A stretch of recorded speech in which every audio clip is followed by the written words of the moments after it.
Hello? Testing. Does that work? Do you hear me? Okay. Yeah, so I was going to say, yeah, I definitely got to get that taste of spoken out of my mouth, foreskin. So I've got the board game set up here. I was curious to see if I can play a game against chat. I've got a card cam. I spent a little while setting it up, right? And I was wondering if you guys could see if you could play this game with me. Either one person in chat or multiple people in chat or just chat as a whole can play the game with me and see if we can make it work. Um, so let's absolutely. Is that was that a response to the sound up being up or if you're willing to help?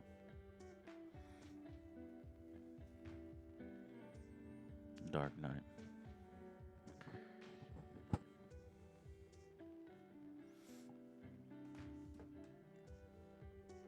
No, I'm not going to sleep yet. It's only 9 here. Let's play. Hayden. Okay.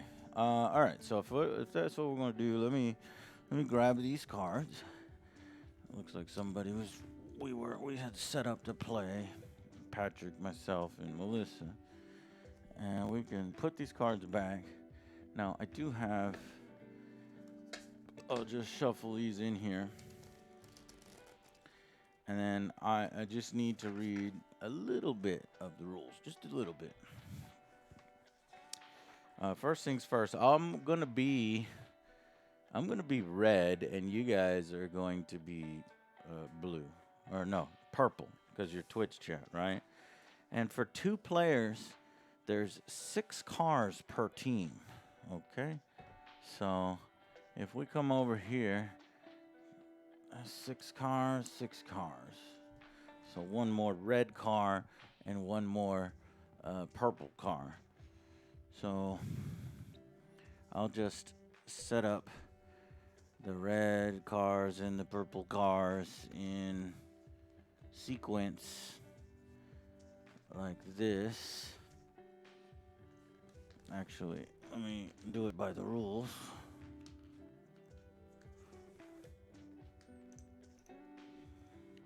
Set up. Place cards on the track. Draw 1 card from the racetrack. Refer to the team bar across the bottom of the card to place the first card for each team. So this is to determine who gets placed on the thing first. I'm a little far from the green screen cam, but so it looks like blue is first, red is next, and purple is in fourth. So I'm red and you're purple. I'm ahead of you. So I'm going to go and place my car first. So if I'm placing my car first, I'll just put them in the first slot. And then you put one, then I put one, you put one, I put one, you put one, I put one.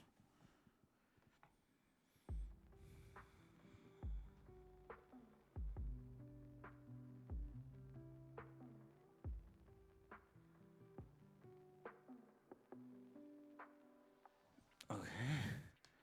You put one, I put one, and you put one. All right, so I guess all of your cards are set up. No. Okay, now we have 6 cards out there. You have 6 cards and I have 6 cards. Okay. So, going over my zoom cam here, let's see if we can make the zoom cam the starting line cam, right?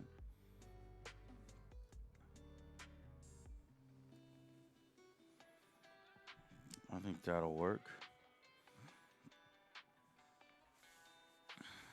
And then you have a car damage monitor. But I'll keep that in front of me for easy access and reach. Okay. Okay, we don't need this green car, but I'm gonna pop out the green car anyway. Okay, and we'll replace the green car. deck. There's green, there's black, there's blue, yellow. Okay, purple team. Okay, so you're purple team, and I'm blue team. Now, how are we going to play this? Position markers. Place the current lap marker on the number 1 space of the lap track. Okay. First player marker. Give the first player marker that's this to the first player. I guess I'll go first, just so you can kind of see how it works. The pole position marker is missing. Pole position 41, third place. Place the current lap marker on the number 1 space. Place current lap. What's the current lap marker? Oh, there's multiple current lap markers. I'm just going to pop one out for us right now, right there.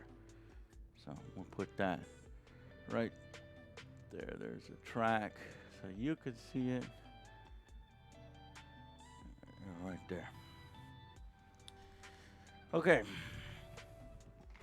Other markers. Place all the wear and tear markers in for use for all players. Deal cards. Deal out a number of race cards to each player equal to the number of cards they start with +1. That's the hard part, right? Because we have 6 cards. That's going to be 7 cards that you have to choose between every turn.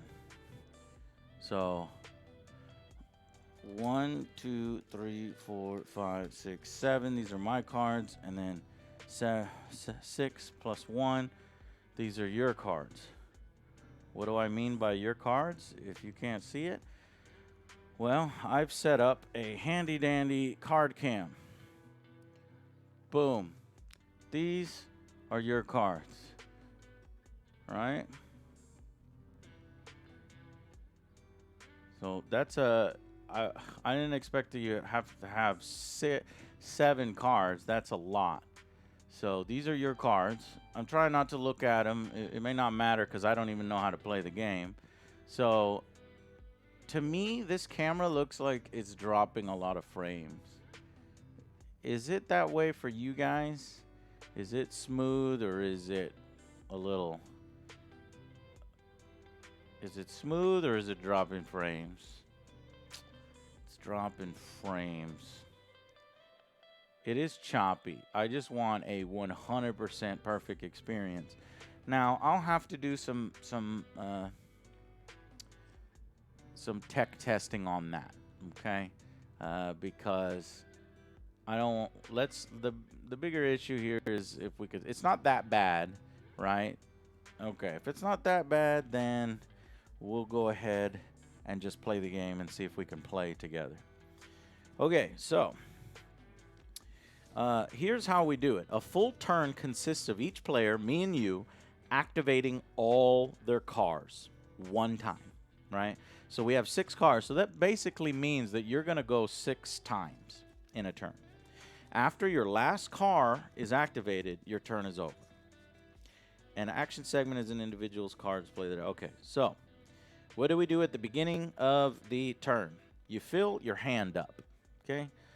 Says, at the beginning of each turn, each player draws enough cards from the race deck to fill their hands. Each player's hand size is the number of cards plus 1. So, you've got 7 cards there, yes? Hand size is not reduced due to eliminated cards.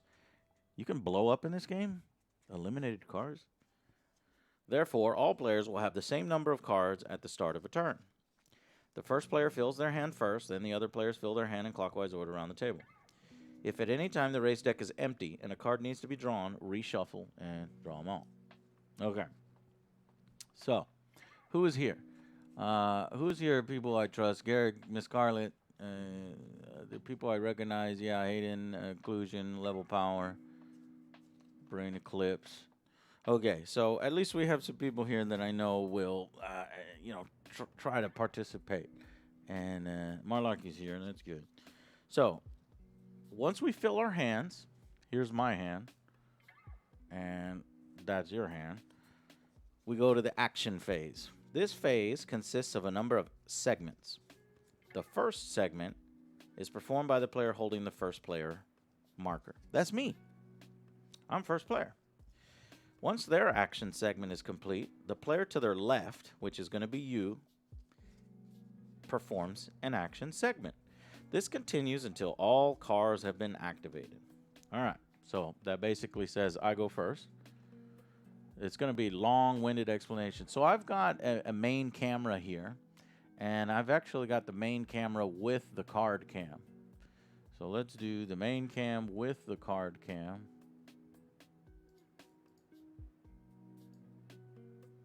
Okay, we'll put the logo back. So here's the main cam with a close-up of the track, and here's the main cam with your cards. Can you still see your cards?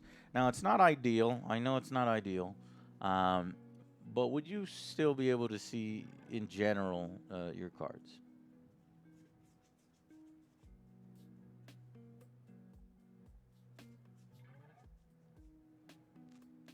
If you're on a really good computer and a really good connection, you can read. Tell me what you can read on this card here, the furthest card to your right, if we were to keep it on this camera only.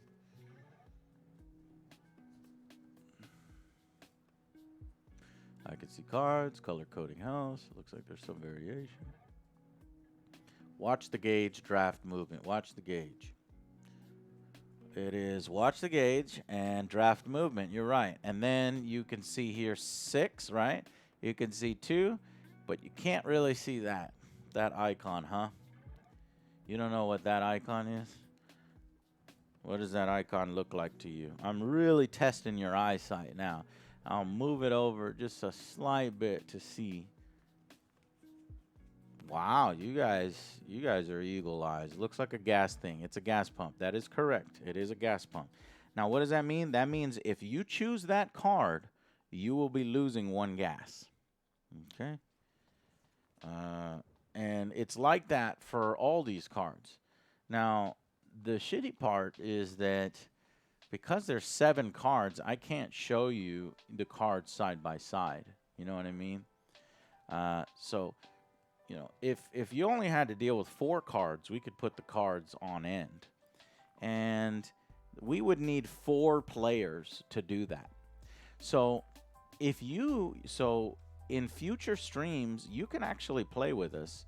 If it's me, Joe, Alex, we only have 4 cards in our hand. So, that would be good. So, now that I can tell that you guys can actually kind of read it, let's put you to the further test. I'm going to swap these cards, and now you're going to try to read this card to me, because that is probably the hardest card to read in the game.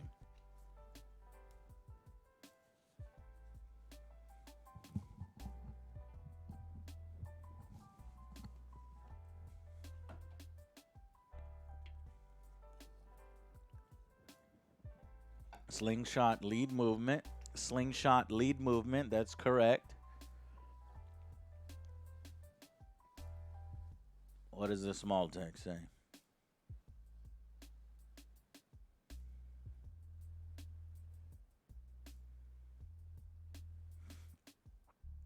Once per turn, the active car may move ahead diagonally into 1 empty space at any time during the movement. Slingshot lead movement. Once per turn, the active car may move ahead diagonally. Slingshot lead movement. Once per turn, the active car may move ahead diagonally into 1 empty space at any time during its movement. All cars following the lead also use this diagonal movement. Let me check you. Perfect. Absolutely perfect. So, in a pinch, it does seem like you guys can use the card cam at that size. That's in a pinch, but in most cases, I'm going to say, all right, chat, I'm going to give you some time to think about your turn, and I'm going to show you your cards. So is that easier to read?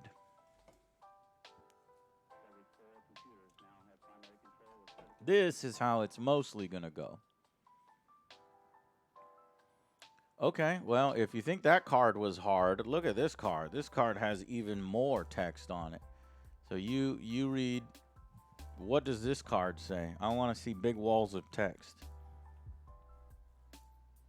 I thought the black card was the card that had the most text.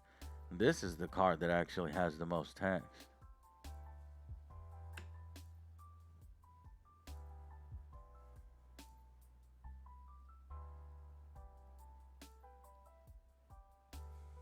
I'll give you a second to write that down while I look at the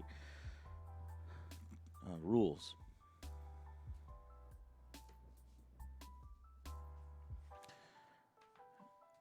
After the active card has completed its move, it must move one land towards the outside wall. If that lane is not vacant or is the outer wall, ignore this movement. The lateral move is free and does not count against the movement points awarded by the card. All right, looks like you're all getting it. And yeah, you're supposed to put understeer pursuit movement. So thank you, Carlton Banks, for putting that. All right, so we have determined now that you can read the cards on the small card cam and the large card cam. So it is possible to play, however slow it may eventually be. Now, another thing I'm testing here is here's the great thing, chat, is my eyes are so fucked I cannot read your cards right now. I'm staring at my television, which is a 70-inch television, and then using my television as a computer monitor, and I cannot read the text because it's so small. Now I can see the numbers at the top, so I don't know if the numbers are going to matter a lot towards me cheating, but I can't read pretty much anything else. So that's a positive. Now, I think that if this game is one of those games, or we play another game where information needs to be hidden, then we'll just have to do the honest policy. I love board games. I don't cheat at board games, so I'm not going to purposefully cheat. So that's that you won't have to worry about. Now, other people at the table, I can't control them, so I don't know if they'll cheat. So you have to keep that in mind. Joe might cheat. I don't. Alex might cheat. Other people might cheat, but not me. All right. Well, so that is a test there. Now we're gonna go and see how you play here. So since I am player 1, the active player does the following. I choose one of my cars that has not been activated. A car may only be activated once per turn, and this is indicated by flipping the car over. So I'm going to do zoom cam, and obviously, and check out this pointer. So I got 2 pointers for streams. I look delayed there. Is the audio delayed? Interesting. It looks like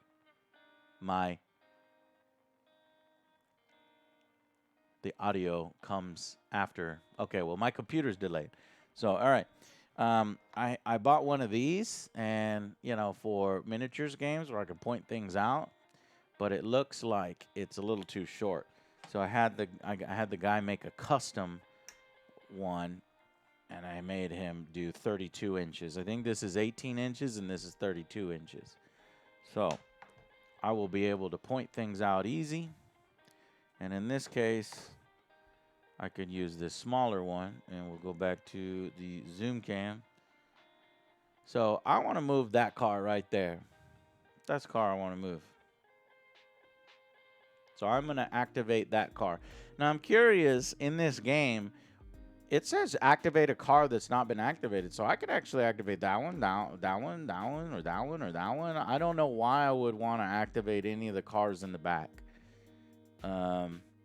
Maybe we'll figure that out as we play. But I think that I'll activate this car in the front. So, if the car chosen is already out of the race, this is referred to as passing your turn. Well, he's not out of the race. If the card chosen has 6 or more wear markers in its holding box on the team sheet, the car is retired. So that's how a car is eliminated. So let me show you that. So we all have these car these what would we call this? Cardboards, right? If it says if the car has 6 or more wear markers, then it's out. So if you look here, it seems as if each car can have up to 8 wear on it. And there's these little tokens that go in these spaces. So as soon as a car has 6, you don't even need to fill all 8. As soon as a car has 6, that car is out of the race. Number 25 is eliminated if he manages to put 6 tokens on here. Here's an example. Here's 2 tokens there, and he would be able to put 4 more tokens before he's eliminated. So this game has a lot to do with pushing your cars to the limit, right? So, so you're probably going to need to see your car's limit, huh? Well, I have that here. Let's see if we can sneak this in somewhere in an easy area for you guys.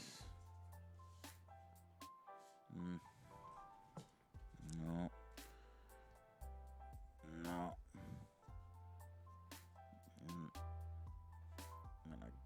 I guess that's good enough, but I don't really feel like reaching over every time. So, let's see. Card cam. And that kind of works at first thought, but it doesn't work because I can't put counters on that. And it covers your cards. So unless I have another detail camera, then that is not going to work. Now we do have two cams. We have my cam and we have OJ Alex cam, which is not being used. So we could technically point that camera at something else.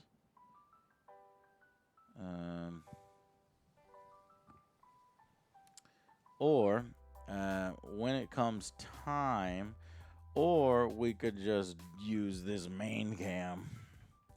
Bring the main cam down. And there you go. You've got mine and yours. And the track and the shot. I mean, that's probably as best as we're going to get it for right now.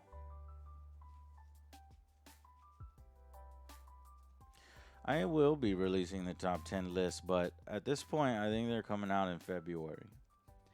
So I was gonna start filming them right now, but it's too late here and people are sleeping, so I'm not gonna yell and scream. But so I plan to record it tomorrow morning, and then I've got to edit them. So there's a possibility they'll start coming out before the end of the week.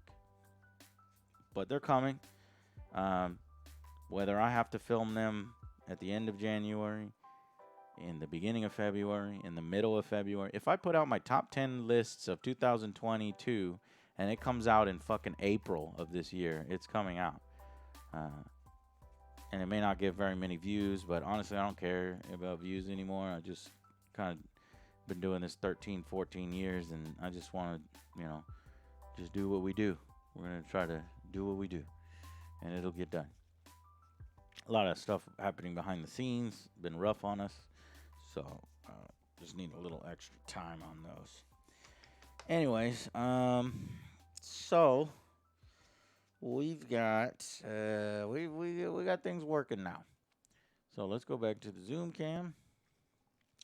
The card chosen may be voluntarily retired from the race. So I think that is a very edge case, and you guys are probably not going to retire your cars. Now, if I were to actually look at playing board games with chat, obviously edgelords and idiots can come in and start, saying, "Oh, I want to quit, or I want to retire my car, or I want to fly my car off to the right and explode." So I have to factor that in, and I have to think, how do we deal with that kind of stuff? And upon thinking about it, I would just ignore those types of responses uh, when they're very obvious. It gets harder when it's not so obvious and it's just not an obvious choice to fly off to the right and explode. So, what I'm thinking is if we were to do a chat, a board games versus chat, it would have to be multiple answers, right? You can't just take one answer that is typed in chat and go with it. So I'm thinking that the number of hive mind answers would have to be like 3 or 5. This is what I'm thinking in my head. The final decision that you guys make has to be uh, three people in chat have to type it, or 5 people in chat have to type it, and then that solidifies it as chat. And there's going to be dissenting opinions. There's going to be people that say, I want to fly up to the right and explode. There's going to be somebody that says, no, I think it's best if we play defense instead of offense on this particular turn.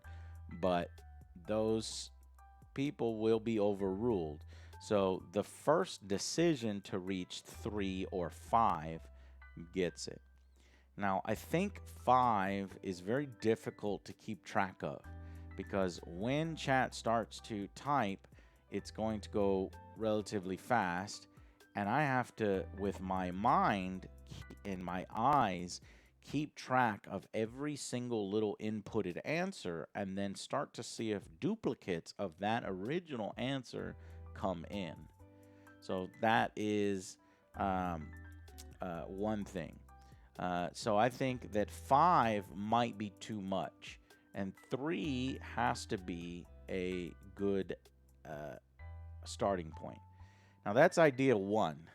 Idea 2 is what you guys are suggesting in chat. You guys would nominate a single viewer, watcher, player to play for you, and then you kind of influence their decision. But that could lead to situations where the person then says, no, fuck y'all, I'm doing what I want to do, and he's just playing for him, and he's not really interacting with chat. He's not really into what y'all want to do. So you would have to find somebody that obviously is good. Another thing is there could be a Discord. That's an interesting idea. I've never seen that suggested before. A Discord where there's a group of people, but then that has, I think that's too messy. I think that's too risky. You can have people coming in and screaming shit and then just being fucking dickheads. And so then again, you're going with people you trust, and then you're creating a group of sort of elites, and the same people get in every time. You don't want that to happen, kind of thing. So I think the Discord idea, while we may want to test it at some point, I think that's going to be kind of the plan C. Another idea Frankie submitted is there's a way to take a poll to decide the option. Polls for sure. The problem is that polls take too long to create and then also interact with and then also resolve and then also obtain the answer, because I can't actually see the answer on the chat unless I do some clicking and some buttons. So I think that takes a while for too many decisions. So I think where we've landed on is making the decisions snap decisions and with 3 repeats. So let's do that. Let's test that today. We'll test 3 repeats versus 5 repeats. But right now, I am the one that's playing. So play 1 race card. This is going to be hard because card and car sound so similar. Play 1 race card for the activated car, which moves based on the card's speed. So you guys need to know the anatomy of a card in order for that to work. So I'll show you with my handy dandy pointer.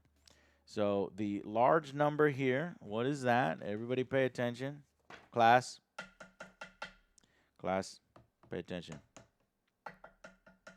Okay, so the large number is your on-track speed value. Okay, so that's how fast, how many number of spaces you're going to move on this track. Okay, so 6. The smaller number, well, what is that? Well, that's pit exit speed. The card's movement value if used for exiting the pits. So it sounds like if you're already in the pits and you slam the gas and you try to go 0 to 60 as fast as you can, you're going to want to pick this card with 3 to try to go that fast. All these other cards are only going to get you 2 spaces out of the pit. Everybody get it? Okay. Of course, at the top of the card, you have the card name. And then this is the wear indicator. This shows the specific wear marker the card activated with this card incurs. Cards with a white name background do not have a wear indicator, as it does not cause wear. So white cards are your safe cards. And as you can see, there's no wear indicator. So if you want to take it easy, or your car is somewhat taking too much damage, you might want to go with the white. Everybody understand so far?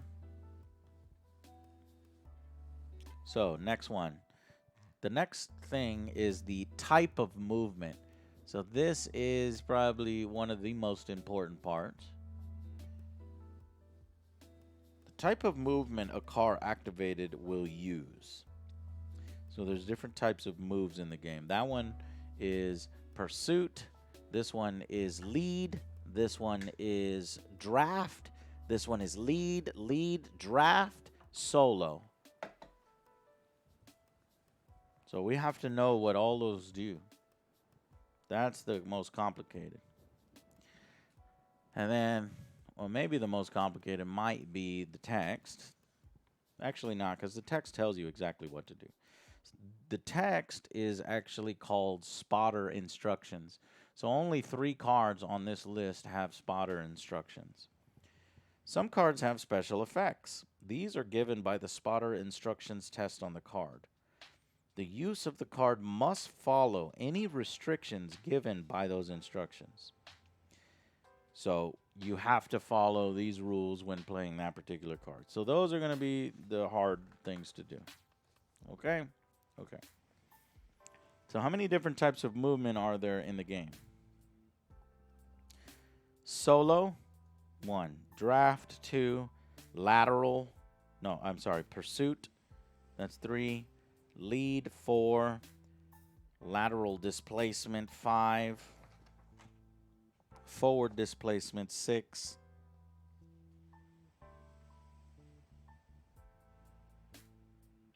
It looks like there's only 6 different types of movement. And that's it. Once you know the 6 different types of movement, you'll be able to play the game smoothly. So I'm going to go first without explaining these types of movement, and then we'll go from there.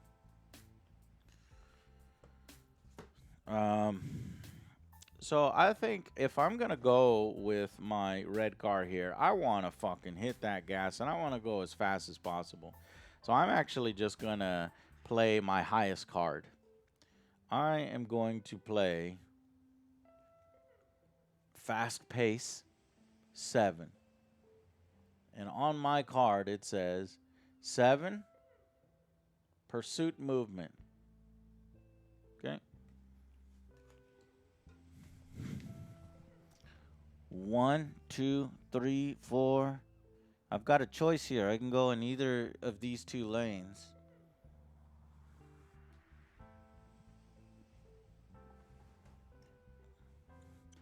One, two, three, four.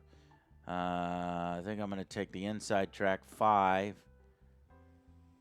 6, 7. Now that doesn't count as lateral movement because my square is in between. I can either go into that one or that one as forward movement.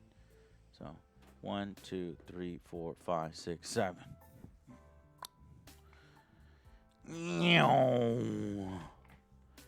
Now, what is pursuit movement? I will read it now. Pursuit movement works much in the same way as draft movement, with one small difference.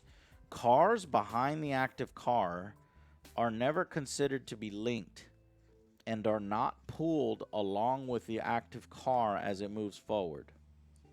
Like draft movement, the active car moves like solo movement until it links with the car in front of it.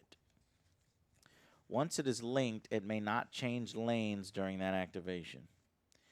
So this game has this thing where you might play a card and it'll pull the lane of cars with it. And that's called linking. Cars in the same lane and adjacent are considered in line or racing nose to tail. So if they're nose to tail, they will become linked during lead, pursuit, or draft. A link can consist of anywhere from 2 cars to all the cars in the race. A link can include cars in corners and in straightaways. When a linked active card moves, all the linked cars move also. Only the active car spends the movement points. All right. Well, okay. So I know that's difficult to kind of grasp, but it seems as if pursuit movement is like solo movement. Here's what solo movement is. The active car is the only car moved unless it uses lateral or forward displacement. The active car never moves linked cars during this segment. An active car using solo movement may move into any eligible space. So, pursuit movement is often thought of as push movement. The active car attaches to a line and pushes all of the cars in front of it, just like a draft, and leaves all of the cars behind it unaffected. So it's almost, let's say I used it on this car, then I would have pushed that car and all my cars forward. So now I'm starting to see the strategy of the game is maybe I don't want to choose that front car to do the draft movement, right? Maybe I want to choose the back car to do the draft movement, which will move all of my cars 7 forward. I think that's how it works.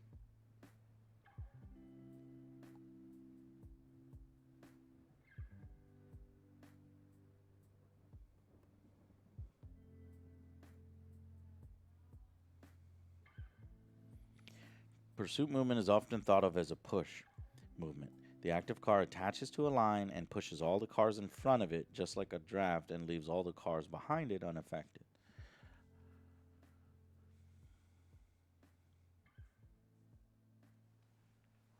So I think it's the same lane. We're going to have to read about corners because you're wondering if this corner is in the same lane because this lane separates into 2 individual elements.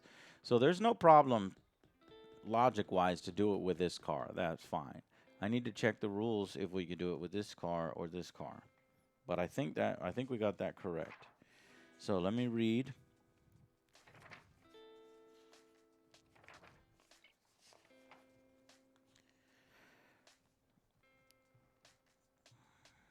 Anomalies with diverging and converging lanes. Case 1. If at the time of activation a line of cars linked to the active car extends forwards or backwards, out of or into a curve, then there is a choice as to which lane of cars is considered part of the draft lane. The active player chooses. This may include an empty lane even if there are cars in the other lane. So I choose. So I'm going to choose that this lane is actively linked to the lane with my red cars. So let's play. So I'm going to go 7 pursuit movement, fast pace.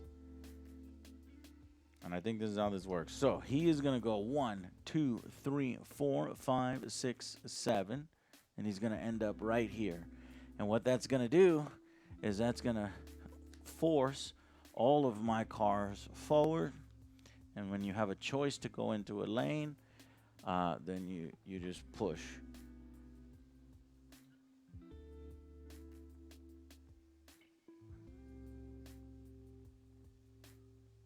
It feels really weird that you start with pursuit movement, but that's maybe how it works. Yeah, I know it does feel very weird. There may be some special rule in here that we're not seeing that says you can't start the game like that. You gotta actually just, fucking start with solos.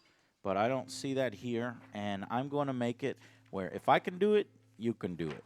Okay? So you'll look at your cards here in a second, and if you want to do that, you can do that. All right?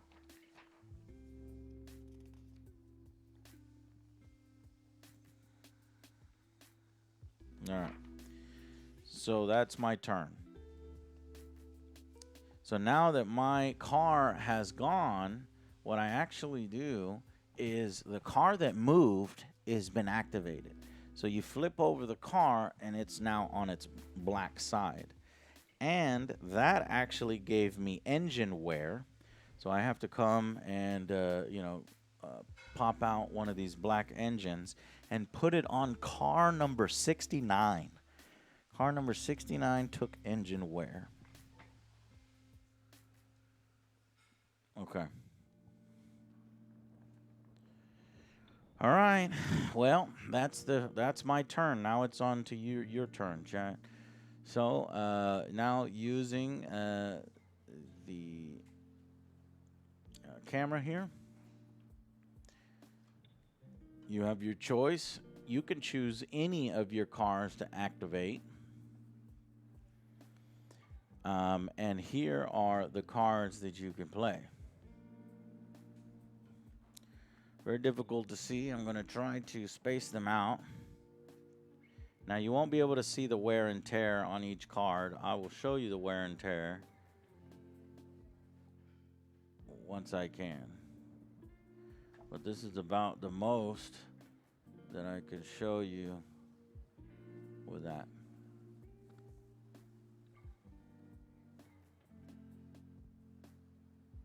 So we'll see if this is even going to work. Playing against chat.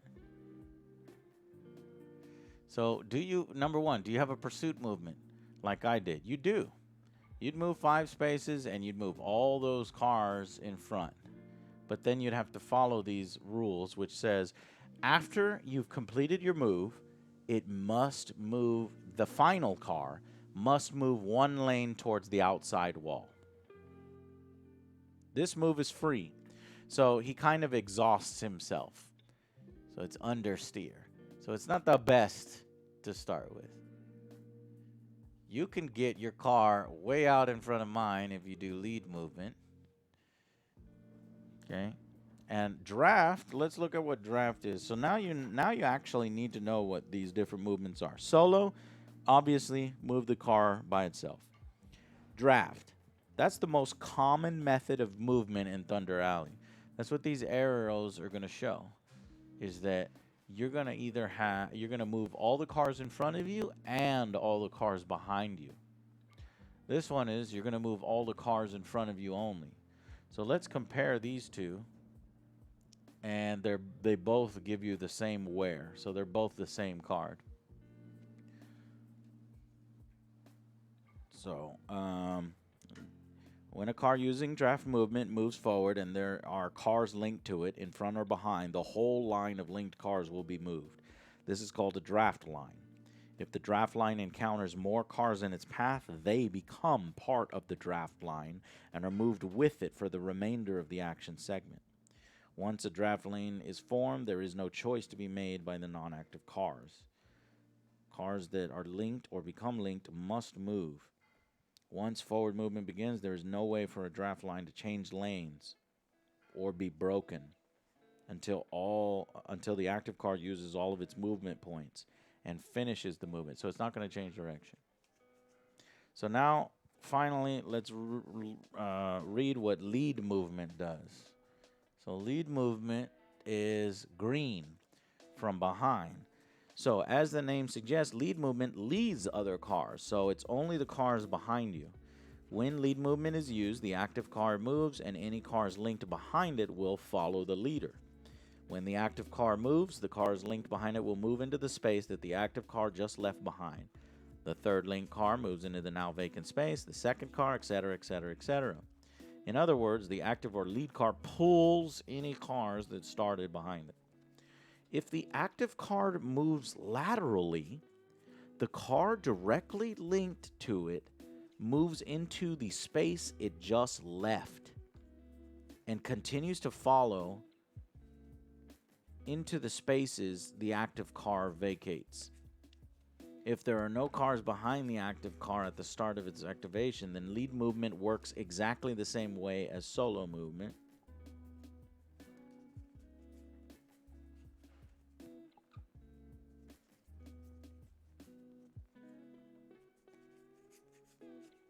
Lateral movement will not unlink cars. All right, well, that's about as much information I can give you. So let me go ahead and, with that information, go ahead and choose which of these cards you would like to play. And we're going to test getting people 3 decisions on there.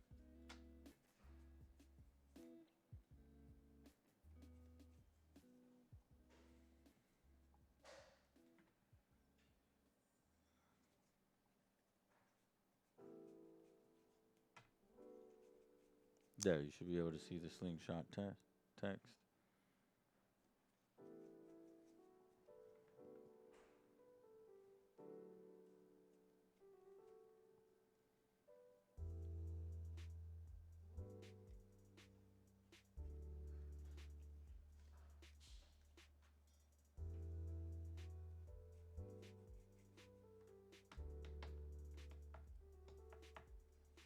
Okay, draft.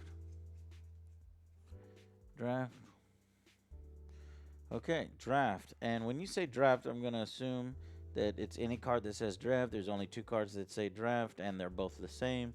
So we'll do watch the gauge, draft. Now, which car are you activating? The car in the front, the second car, the third car, fourth car, fifth car, or sixth car?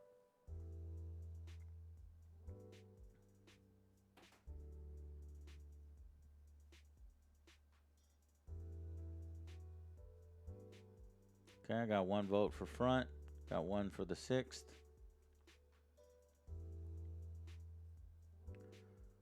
2 for front, 3 for front. All right. So 6 movement. 1, 2, 3, 4, 5, and you don't have a choice of lane. 6. And then since draft, all the cars move along with you. So you're keeping up. Now this is the car that activated, so we're going to flip it over. And you sustained some fuel wear. So let me give you a fuel token on car number 6. This is temporary. Sorry. This is fuel wear on car number 6. And this space is temporary. This space is permanent. Fuel is a temporary wear. I don't know when temporary wear clears. Okay, now it's back to my turn.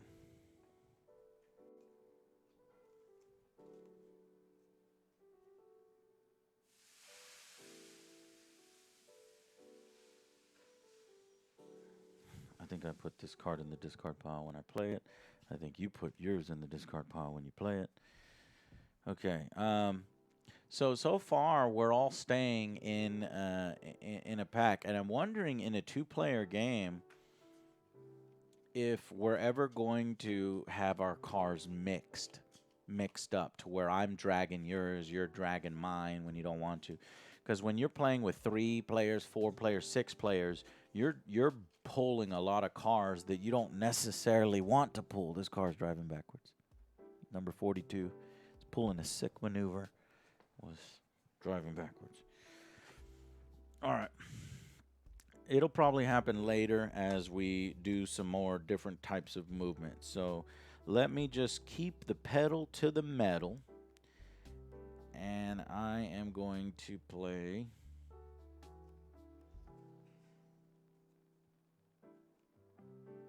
See, now we have a strategic choice here because I have this card staying with the pack, which is pursuit movement.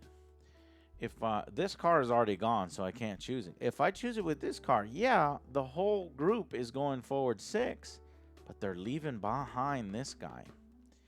And I don't want to leave behind that guy. So then in that case, I need to use my draft movement so that these cars, the cars behind, will still move with me. So I'm going to use draft movement. And I don't want to draft with the front car because I don't want to activate him in case he wants to sort of, hit the pedal to the metal. Instead, I'll choose this car for watch the gauge. So just like you, I'm playing the same card and on car number 29. All right, 1, 2, 3, 4, 5, 6. And then this car in front, in front, in front.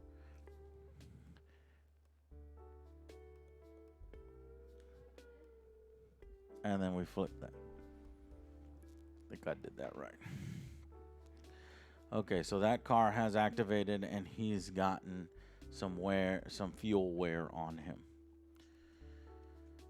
Okay, so now we're gonna go back to you guys. And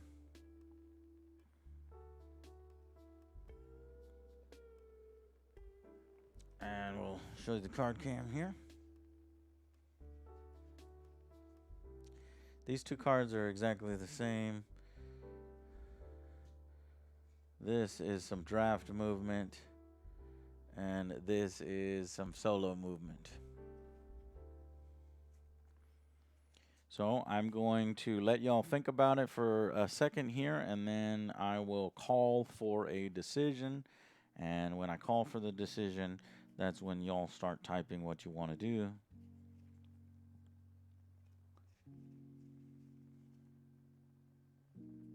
And with which car. So I'm going to go back to the main cam here. And it looks like your front car cannot be activated. You have 5 other cars that can be activated. All right, I'm going to call for a decision right now after annihilation. So we've got 1 call for slingshot. We got 1 call for draft.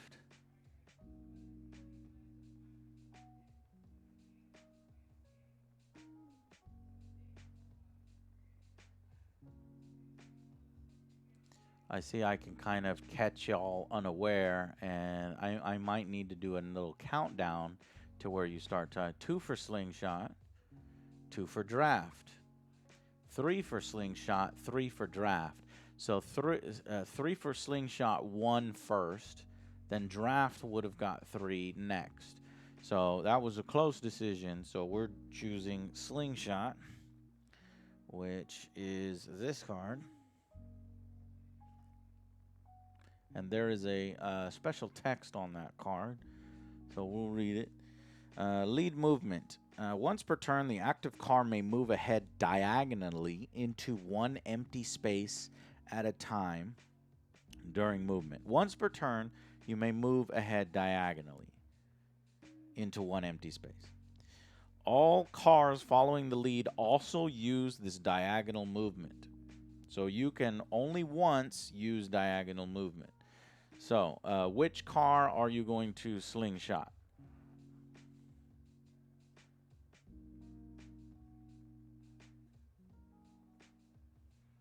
Garrick is correct. So, because chat made a slight error there, whatever car you're going to pick, it will need to immediately, because this car cannot be moved because you picked a slingshot, which is a lead movement instead of a draft movement, you'll have to leave this front car behind. So this guy is picking his nose. So either this car will go into this one first, or this car can go here. This car can go here. This car can go here, and this car can go here. So I think that when we get into a mess like that, I'll choose the best available option for you, and it's probably going to be... we fucked up. Y'all fucked up. Because this is our first game and our first test of this, I mean, this situation is going to happen. I feel bad for you, so maybe I will allow y'all to make another choice. And I'm going to start doing countdowns for your decision. So I'm going to go, I'm going to call for a decision in 5 seconds. I'm not going to count anybody's things until I hit go. 5, 4, 3, 2, 1, go. Garrett, I'm not counting that one. So starting with Miss Scarlett. Draft, draft, draft. All right. So chat made the correction, and we're going to choose draft. So now with drafting, which car would you like to choose to draft? The second, third, fourth, fifth, or sixth car? Decision in 5, 4, 3, 2, 1, go. 1 vote for third, 1 vote for third. 1 vote for third. It's all right. Third car. I would have gone with the second, but I don't know the strategy as much as you guys may do. So 13, and the cars number 2 and 6 are in front of 13. So you can move a 6 forward, and because draft movement is just a straight shot, 1, 2, 3, 4, 5, 6. 2 is in front, and 6 is in front. Now, Chad, I need a decision. Do you want these cars to go on the inside track or the outside track? The rest of these pull up. There. Let me get a decision in 3, 2, 1, go. Inside, inside. All right. There's 4 votes for inside, so they're going on the inside track. So car number 13 is the one that activated, so he's flipping. So he has been activated. You've got 4 cars left, and you're coming up on me right there. Turn over. Okay, it's working. It's working slightly.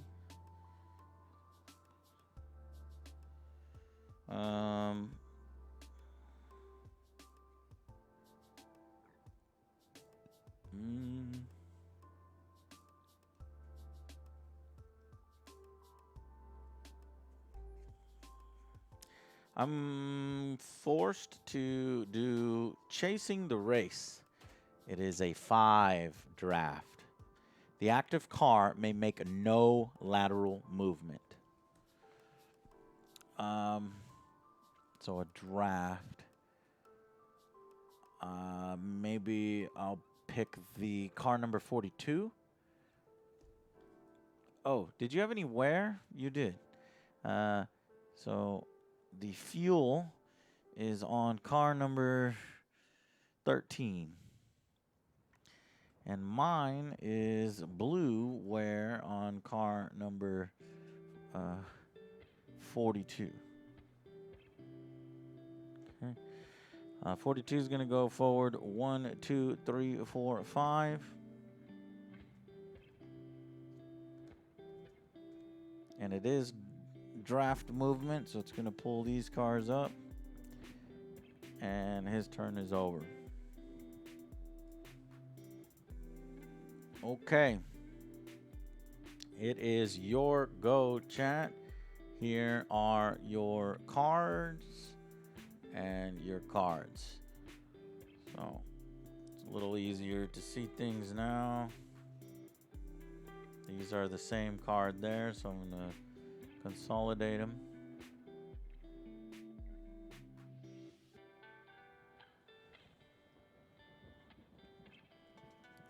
So there's some decision time for you. So we've each played 3 turns, haven't we?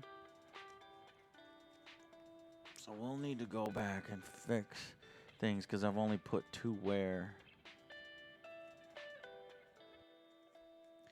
You had some NG.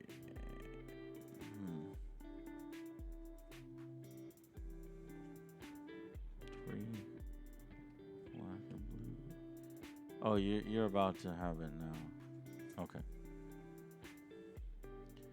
All right. Decision in 5, 4, 3, 2, 1, go.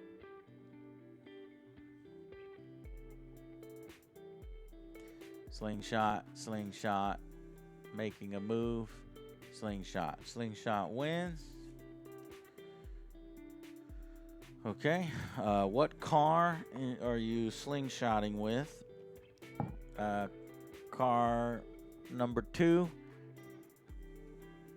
car number fucking 27, car number 21, or car number whatever the fuck number that is back there. 10.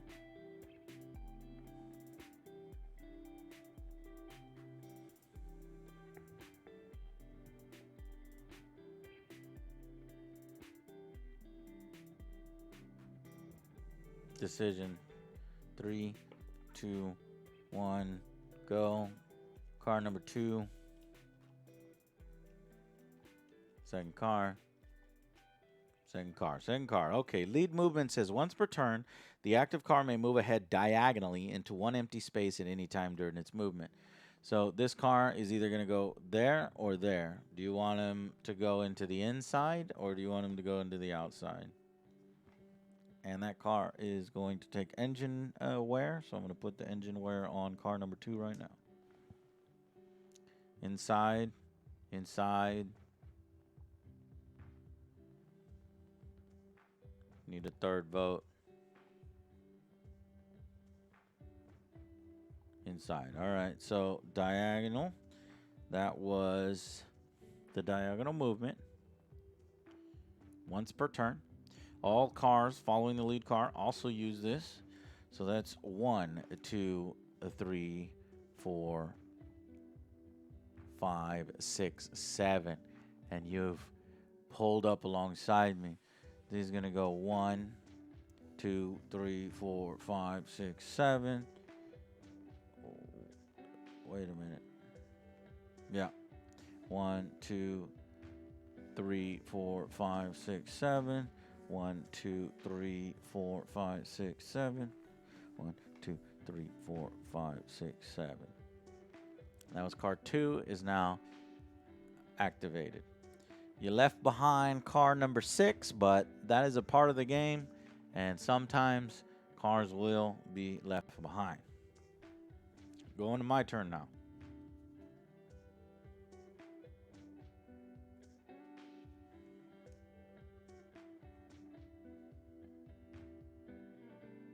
Hmm.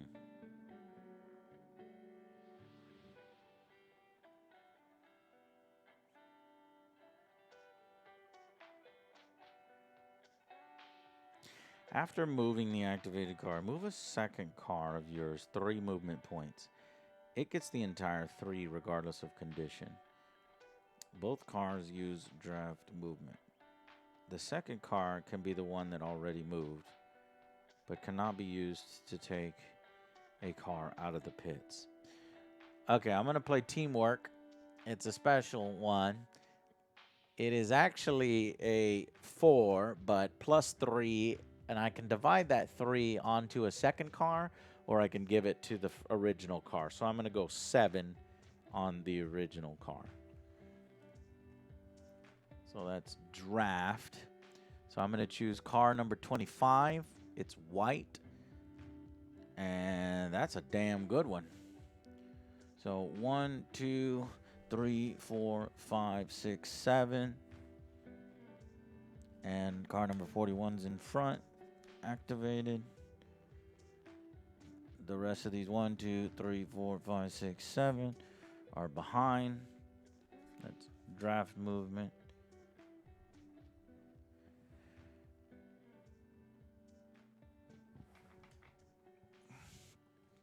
So, coming around the bend.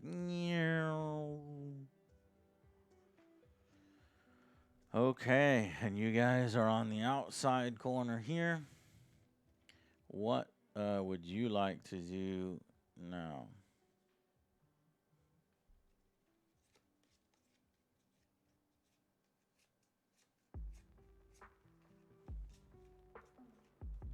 You're not supposed to be on the outside. You're supposed to be on the inside.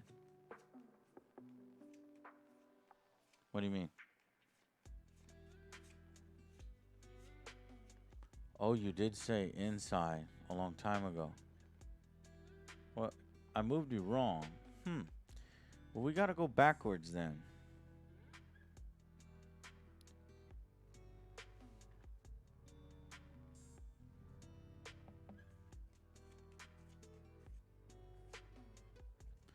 So you're saying when you were here, you wanted to go inside? So what that would have done, though, let me reverse my turn.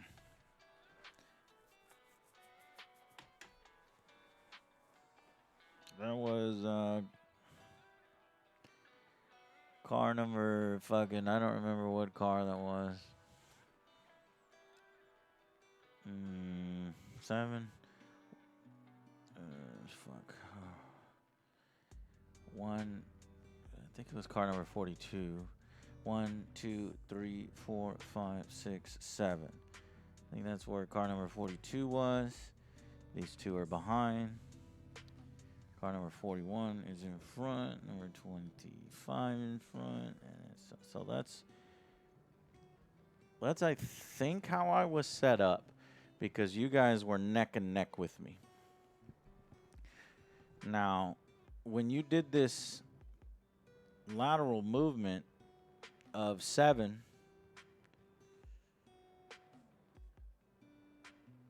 you did it with car number, or what did you do? Trying to go backwards is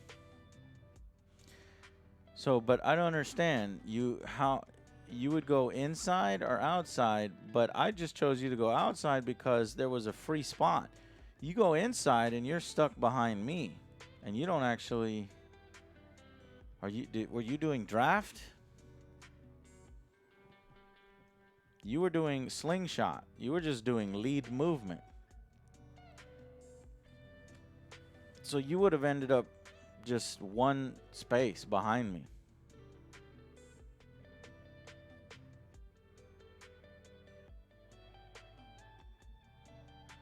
So you would have gone here, and then you say you can go laterally? Okay, so then laterally, and then the rest of the movement. Okay, so let's back it up. And which car did that? Well, the car that took engine damage, right? So that was car number 2. Okay, so 7. So we're gonna go 1, 2, 3, 4, 5, 6, 7. Car number 2 is here, and then every other car is like that, something like that. So then, really, what you did is you did inside movement for 1, 2, 3, 4, 5, 6, 7 is what you're saying you wanted to do, and I did wrong.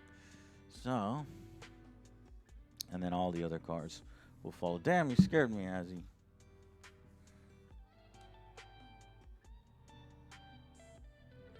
So it would have looked like that. Okay, that's cool. All right, so then I played my teamwork, and that didn't really affect y'all. So, but I just wanted to put that back.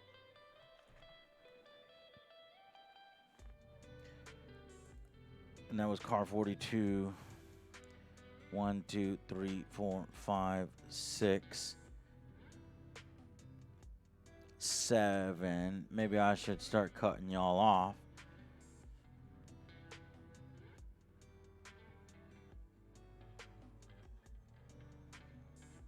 But actually, draft movement cannot do the lateral movement, right?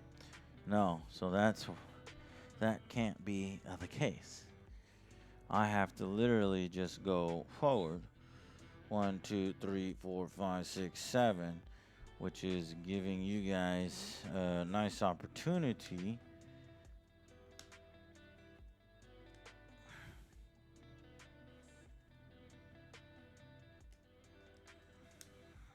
And so there it is. Okay. And then there was no wear on my car for that. All right, now we are fixed. It is your turn.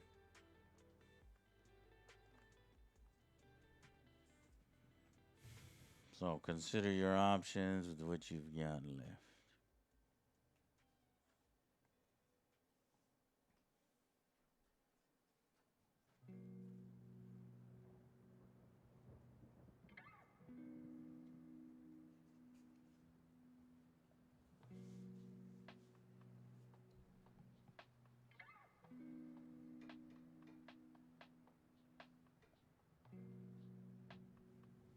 I'll let y'all debate it out for just a little bit.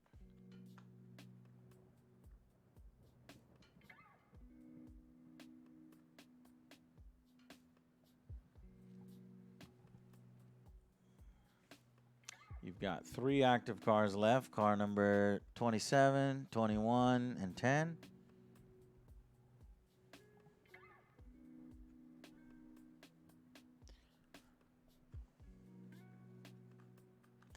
All right, I'm going to call for a decision here in 10, 9, 8, 7, 6, 5, 4, 3, 2, 1. Go.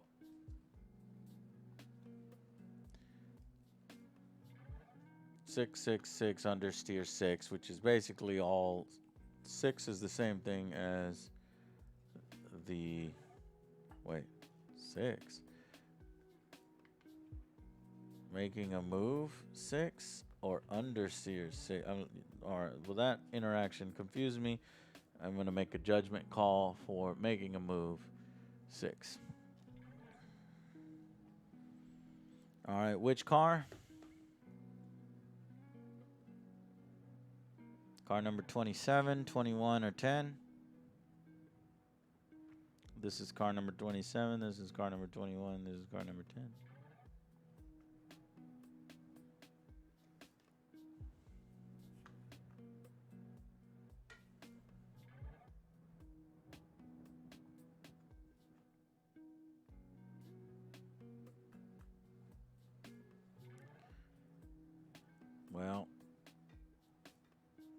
That's 10. I don't think you, all right.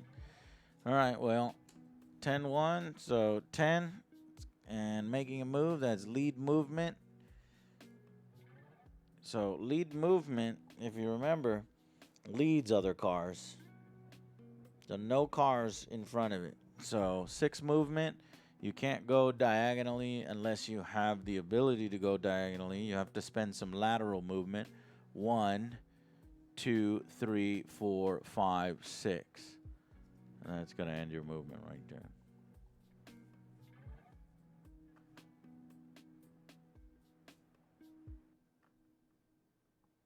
And any cars that it was leading would follow it. So that's what would happen if you would do that. So if you're going to do that, you might as well do it with car number 27, the car in front, so that these cars behind. I've probably got over 200 board games.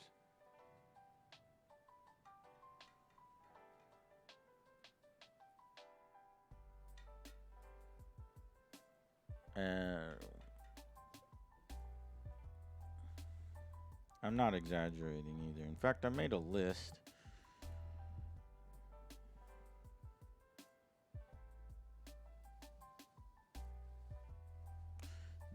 This is my to sell list of board games. These are board games I'm done playing I need to get rid of. So I have 44 to 46 board games I need to sell. So I think, yeah, I think I'm actually probably 150, between 150 and 200. Only move that makes sense is lead with our third car. Okay, y'all keep calling it the third car, so we'll use that nomenclature from now on because it's hard to see the numbers from that distance. I don't actually think you guys can read the numbers on the car, right? So we'll do the third car. So that's 1, 2, 3, 4, 5, and then you actually have to stop. I don't know if there's any collision in this game. So, and done. And that will cost a fuel on car number 27. Now I'm going to check the rules to see, because you had 1 space left. Is there like some kind of collision or something?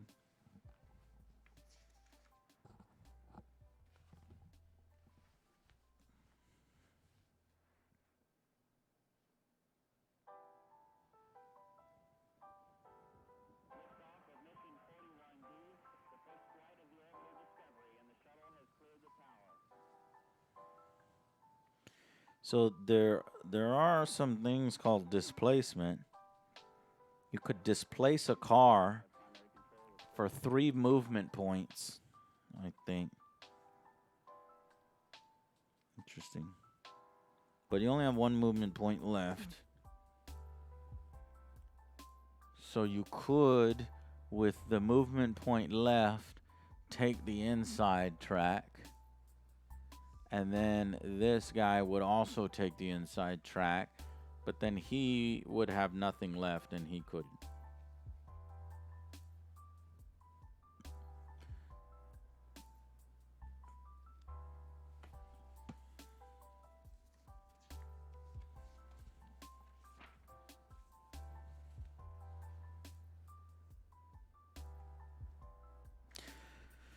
Forward displacement. When the active card moves forward into a space that contains a car, that's what's happening here, the car originally in the space is displaced by moving it 1 sector forward. If the car being displaced enters or exits a turn, the active player chooses which lane it enters. Any cars that are in front of the affected car are also pushed forward as well. So actually, there's no collision, it just moves forward. Forward displacements, so you do move into there. They move into there, they move into there, and they move into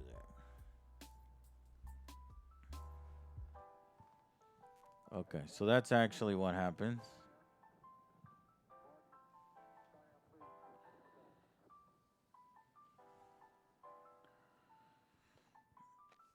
And I gave you a wear marker. So it's back to me.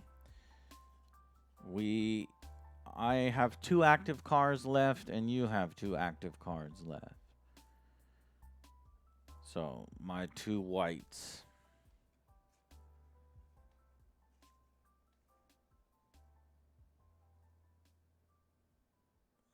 Mm-hmm.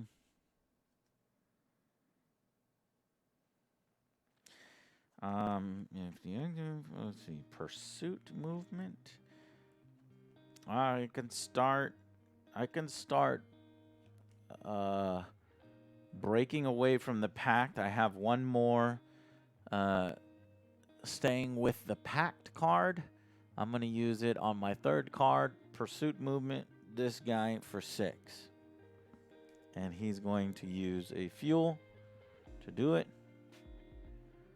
Car number 77. Going forward 6 and taking these guys with him.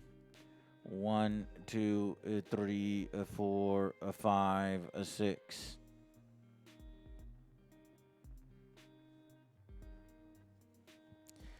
Yeah, and then left that guy behind because it's only pursuit movement, which is a push. So then that is expended. So those cars are left behind. I think that's how that works. And now it is your turn.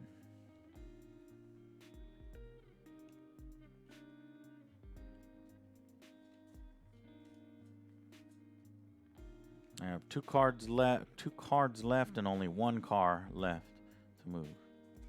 I might have gotten a really good hand. Yeah, I don't know. I have not played the game before, but we're about to finish 1 full turn.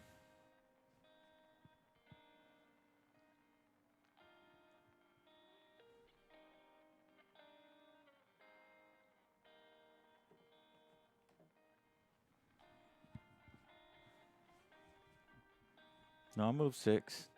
I was here. I think it was here.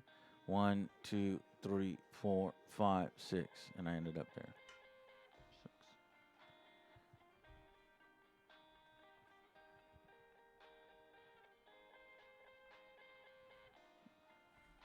All right.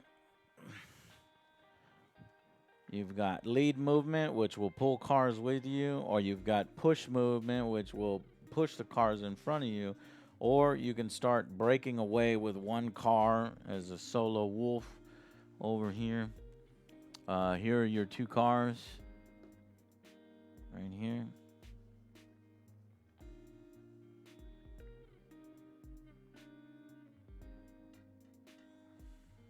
All right. I'm going to call for a decision in 10 seconds. 10, 9, 8, 7, 6, 5, 4, 3, 2, 1. I need a decision right now. So we've got 5, 1 vote for 5, 1 vote for 6, 1 vote for making a move. Can we agree on nomenclature? Let's do card text. So 6 is making a move. So there's actually 3 votes for 6. So we're doing making a move.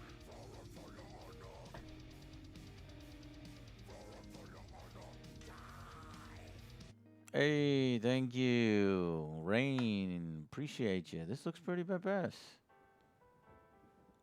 Appreciate that. Thank you.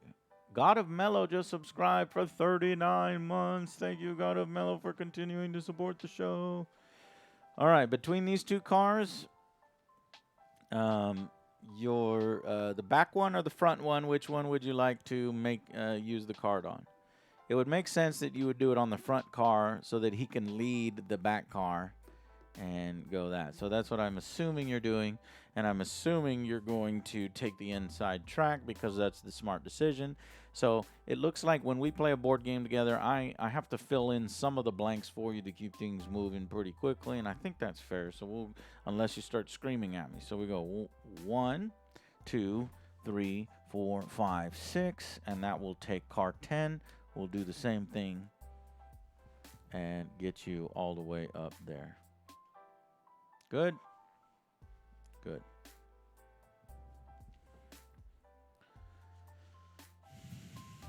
All right. I've got one card, one car left, and I left my front car as the active car.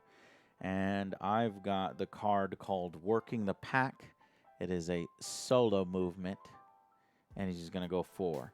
The active car may exchange places with any car that it is directly behind for 1 MP. So it sounds like this is a really good card to save at the finish line so that you can kind of jump them 1 space and then go 4.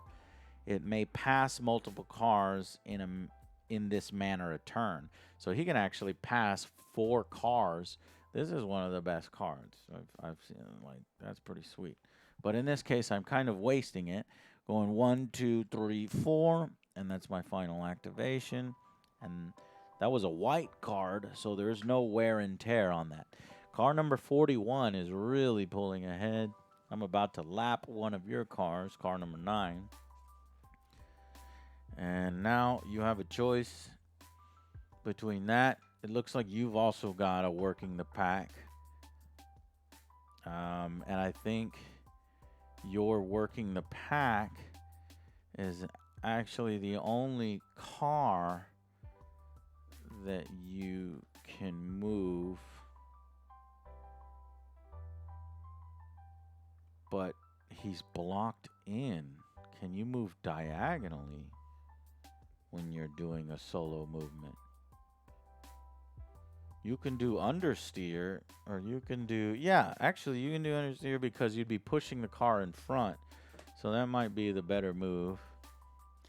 Because I don't actually even know if you can use the other card because you blocked yourself in. Because I'm not sure if you could move on a diagonal unless the card specifically allows you to do so. Let me check that real quick. Movement. It costs 1 movement point for the active card to enter each empty space on the track, whether moving forwards or sideways. It costs 2 movement points to move laterally into an unoccupied space. It costs 3 to move forward into an occupied space. See forward displacement.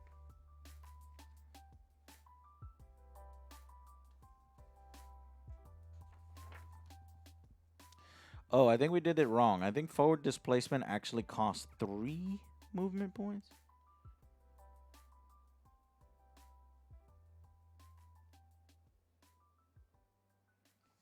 Yeah, so we did forward displacement a little wrong. We gave a little bit of a boost. That's fine.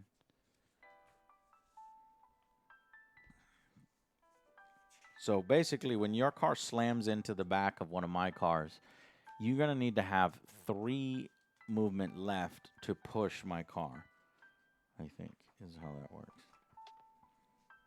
But I'll have to double check. But anyways, I'm going to go ahead and call for a decision on these 2 cards here. 5, 4, 3, 2, 1, go ahead. And let's use the names of the cars. So we got 3 votes for understeer, 4 votes. All right, so understeer it is. It's your last movement. And 5 forward with some blue wear on car number 10.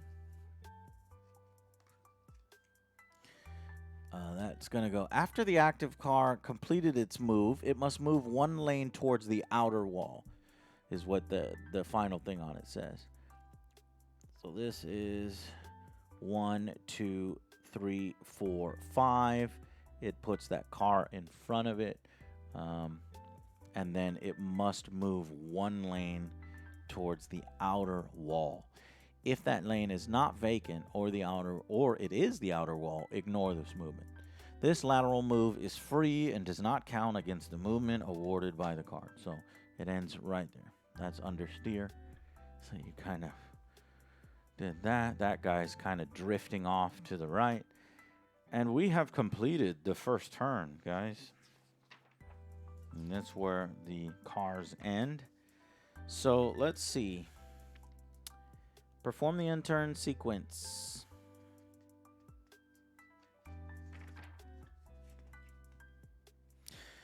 Award turn leader markers. The car. Oh, we need to turn this up. The car marked. The car marked with the leader marker is given a turn leader marker, which is placed in its holding box. The car that is the leader. Okay. Turn leader. Current lap. Turn leader. Here's a turn leader. So it's saying I give one of these tokens to the turn leader. The turn leader is car number 41. So I place that right here as a reminder that that guy is in the lead, just in case I think something happens. If multiple cars are tied for the lead, all cars in the leading sector receive turn leader markers. This represents multiple cars battling back and forth for several laps. Okay. Draw and resolve event card. The first player, me, draws the top event card and reads it to all players. The event is then resolved.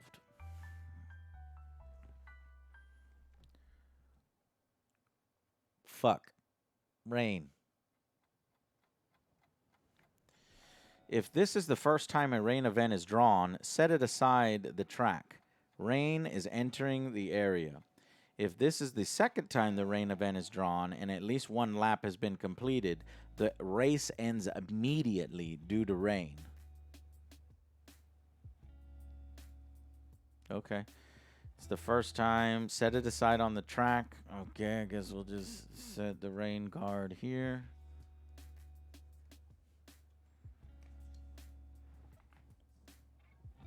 So it's starting to rain. That's what the event is. Perform pit stops. The first player decides which, if any, of their cars will pit. Next, the player on the left of the first player, which is Twitch, decides any if their cars will pit. Continue changing players to the left until everyone has made the decision on whether to pit or not. I will not be pitting. Chat, will you be pitting?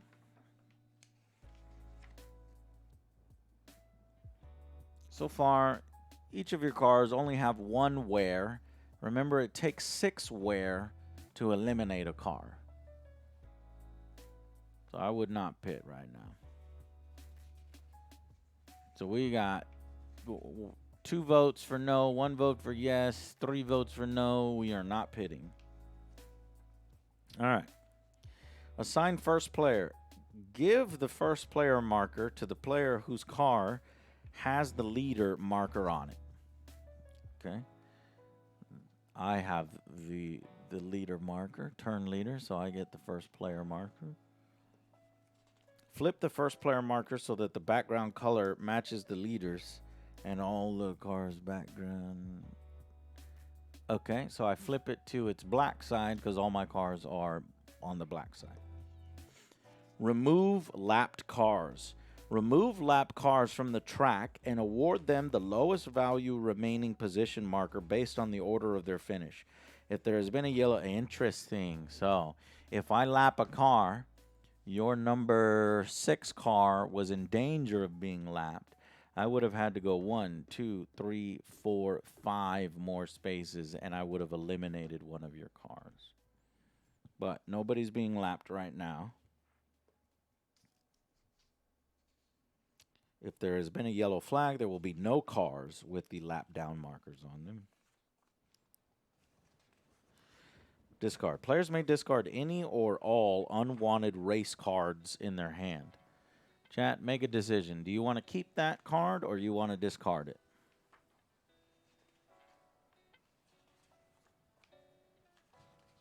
I'm going to keep my card.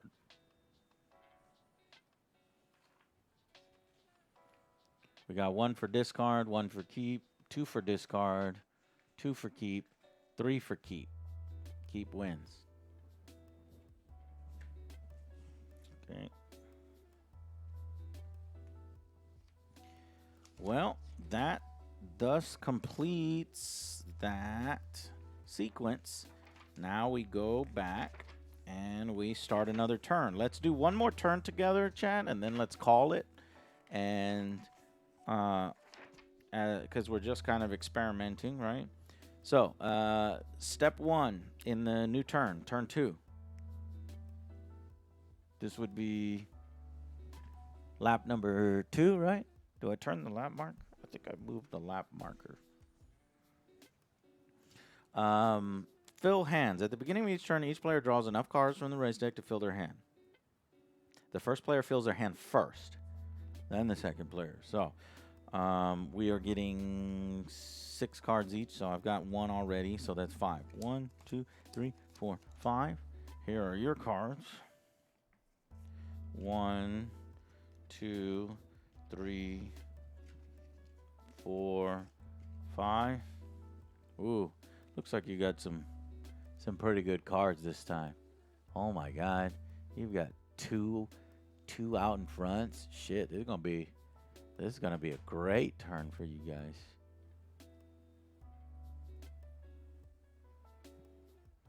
Okay.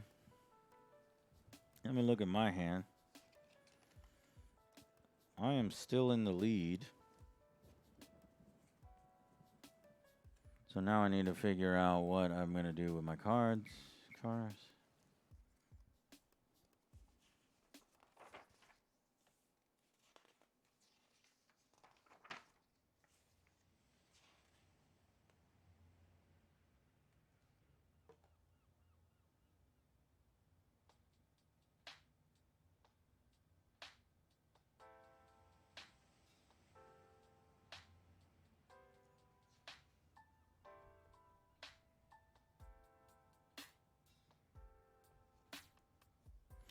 I was looking to see if I had to spend all my movement, and that is a rule. You must spend.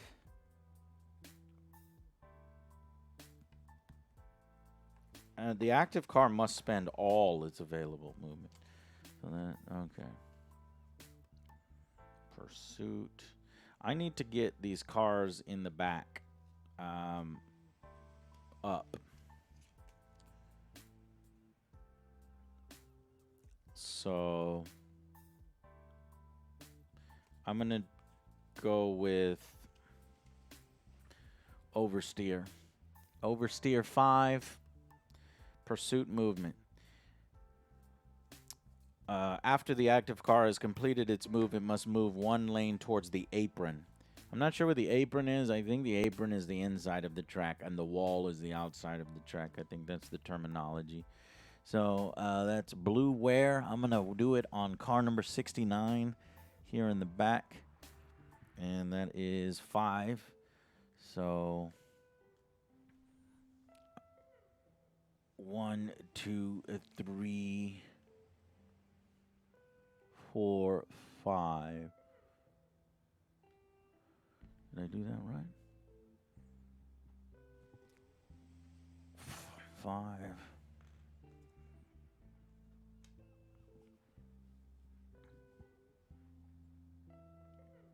It's difficult to figure out like how to move your cars. So I pushed them all down at the last minute. 2, 3, 4. Where was I? Shit. Okay. I think it ends here.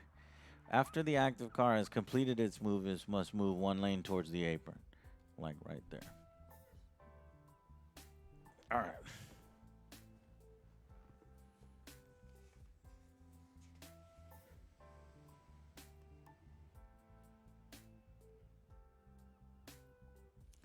And I think this car in the front needed to go forward 1 more, but it couldn't.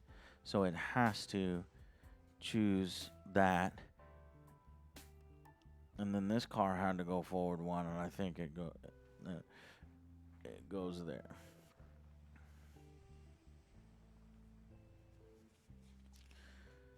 All right. All right, now you're going to need to see the entire board. So you've got a car here in the back about to be lapped. You've got 2 cars here. You got 1 car here and 2 cars here. These aren't going to benefit from linking. this can benefit from linking. Your cars are kind of all over the place. You're going to need to figure out what card you want to use. So you push us. I thought I would push you, but it actually cost 3 movement points to push. It costs 3 movement points to move forward into an occupied space, is what I'm understanding on the rules. It costs 3 movement points to move forward into an occupied space. So because I couldn't actually push you forward for 3 movement, I was forced to spend my 2 movement to there. And it looks like you could do 2 movement and force a car back if you displace them. And I moved laterally because of what I just said here. This is the lateral movement that I did. Because I couldn't push a car forward, I had to go down there.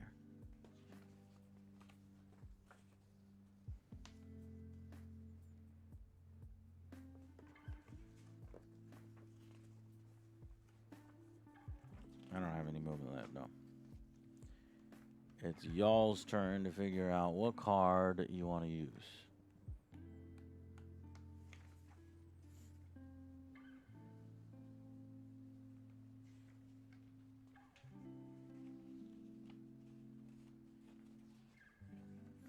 All right, I'm going to call for a decision here in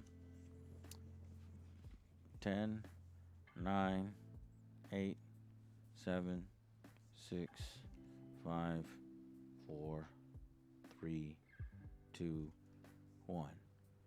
Use the titles of the cards. Go Dirty Air, Dirty. Out in front, 2 for Dirty, 3 for Dirty Air. We got it. Dirty Air. And now, which car are you going to use Dirty Air on? Dirty Air is solo movement. Do you want to do, just talk to me in chat. Okay, one of you says the car in the front. The front. 2 for front.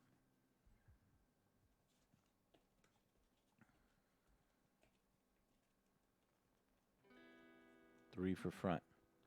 Okay, that car is going to use some fuel. That's car number 21. Fuel. And he's going to go 6 solo. 1, 2, 3, 4, 5, 6. Coming almost up alongside my leader. Right there.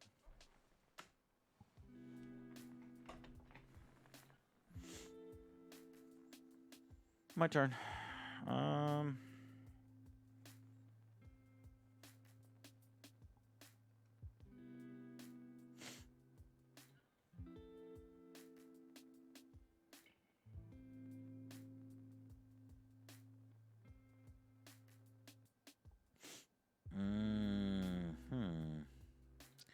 Pursuit movement, huh? 5, 1, 2, 3, 4, 5.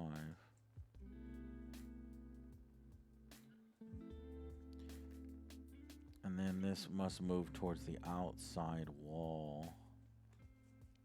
I don't have a lot of good options, so you guys are lucky. I'll do some. I'll do an understeer. 5 pursuit movement, and then I'll need to move towards the wall.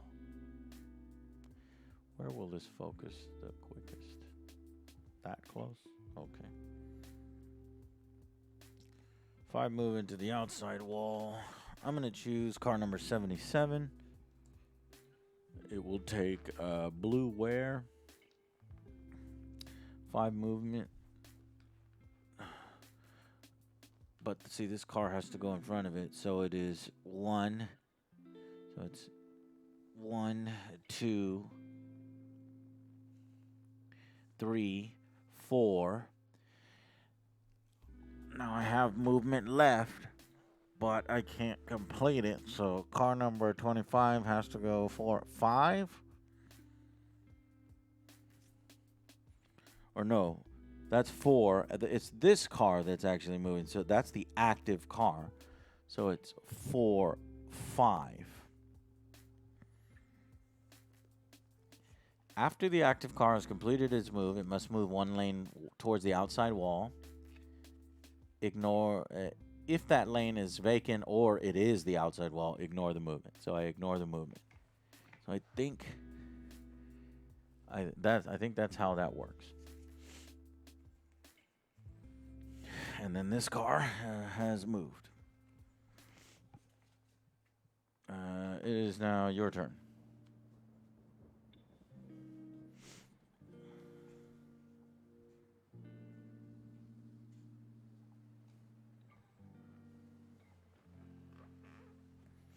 So you've got a isolated car in the back here. You've got another individual car about to cross the line here into lap 2. You've got these 2 cars which need to probably benefit from linking and drafting. And then you got a solo car over here.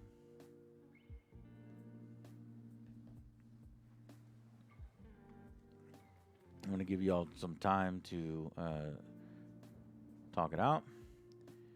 Mars Man Gaming, thank you very much. I just hit the card cam. Let me fix that.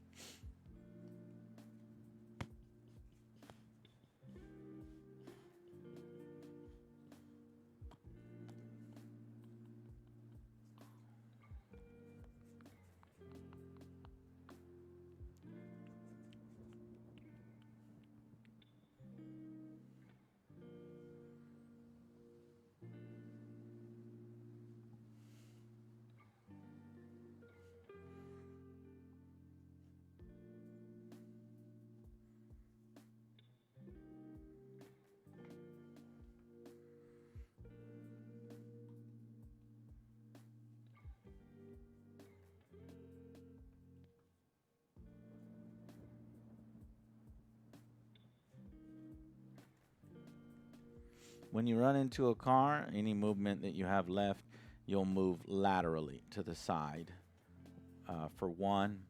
Or if you have 3 movement left, you can essentially ram my car and displace it. If I understand the rules right. Because it's weird. It says 2 different things in 2 different areas. I don't know if linking then, I'll review the rules after the stream. We're just kind of, you know, um, playing for now. So, all right, I'm going to call for a decision in 10 seconds.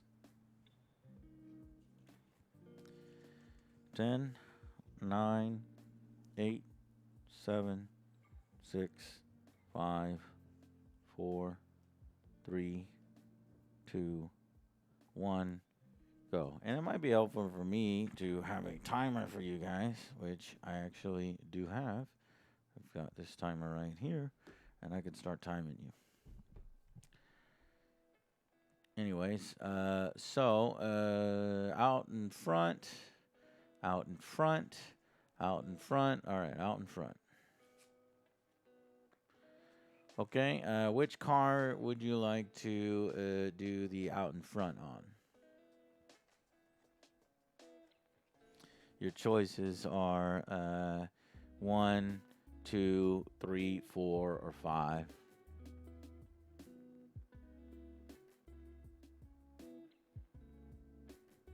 1, 2, 3, 3. Okay, that makes sense. I see what you're trying to do. You're trying to lead these 2 cars 7 spaces. Got it. Car number 2 is going to take some engine wear to do it. Car number 2 already has engine wear.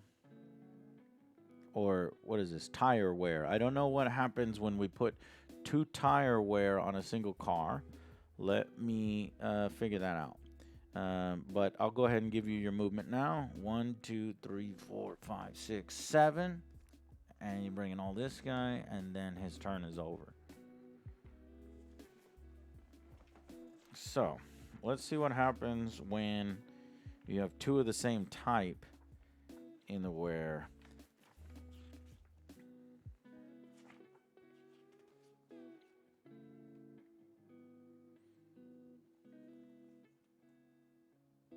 Temporary wear.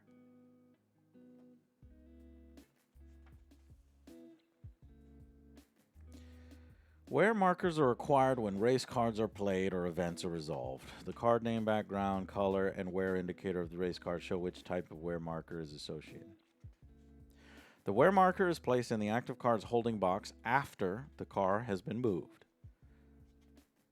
The number of wear markers included in the game is not a limit to the number that may be used. All wear markers have the same effect, but some events will specify target cars that have accrued certain wear markers. So I guess all wear markers are the same. 6 wear markers. So there is no effect. You're fine. Your car only has 2 wear markers of 6 wear markers. If a car acquires 6 or more wear markers, the car is retired from the race. Place the retired car on the team sheet. Removing wear markers. Temporary wear markers, which are these wear markers here, those may be removed when you pit stop. Permanent wear, the ones that go here, may not be removed once they have been received. They remain in the car's holding box for the remainder of the game. When a car is activated and already has 3 or more wear markers, temporary or permanent, in its holding box, it suffers a speed penalty. So it doesn't matter that these are tires. As soon as you obtain 3 or more, you'll suffer a speed penalty. What is the speed penalty? Well, if you have 1 marker, no effect, 2 markers, no effect, 3 markers, you're going to start going at 3 movement points slower on all the cards you're playing. So say you played a 7 movement, you'll go down to a 4 movement. So as soon as your car gets 3 markers, you probably want to pit. Hell, maybe when your car has 2 markers, you might want to pit before you take the penalty, depending on the penalty of pitting. That's a pretty big negative on that penalty. Okay, so got your turn. It is back to me.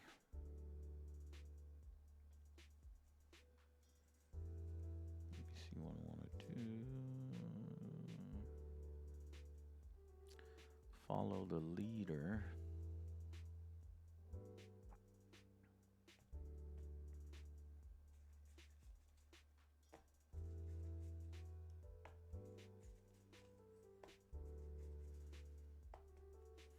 I'm thinking we may be playing wrong on hitting the back of a car and creating a new link.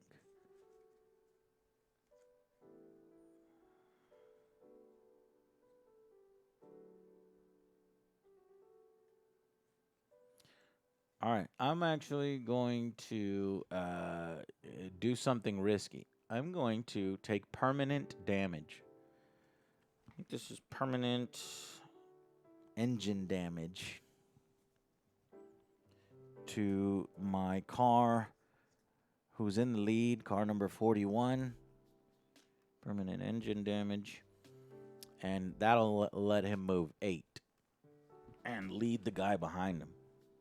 1, 2, 3, 4, 5, 6, 7, 8. Leading the guy behind him. 41, flipping. Putting that pedal to the metal. All right. Y'all's turn.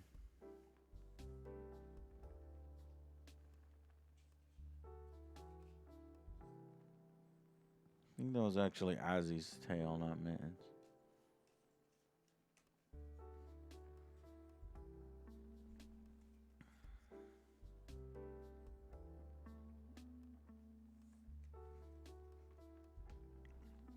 The cars you have left are the ones in black.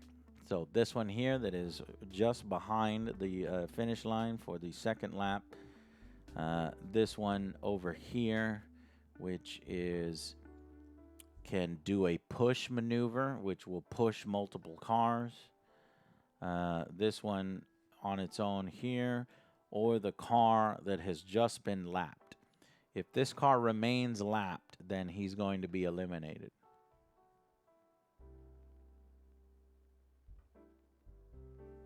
So I'll let y'all debate, talk about it, talk it through.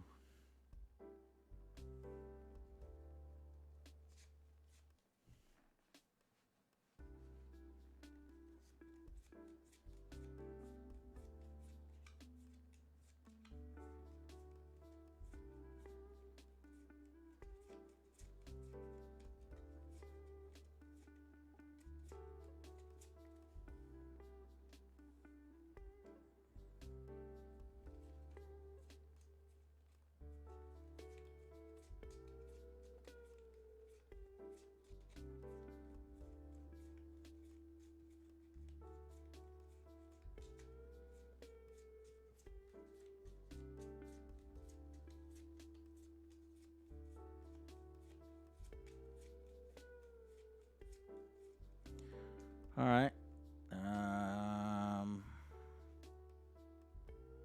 It's gonna. Let's use this thing. I wonder how many seconds that is. I'll use this thing next time. Let's just go right now. So let me get a decision in 10, 9, 8, 7, 6, 5, 4, 3, 2, 1. Go ahead. Making a move, making a move, making a move. All right. Now, making a move. Okay, so which car is going to make a move? We'll designate this car number 1, number 2, number 3, or number 4.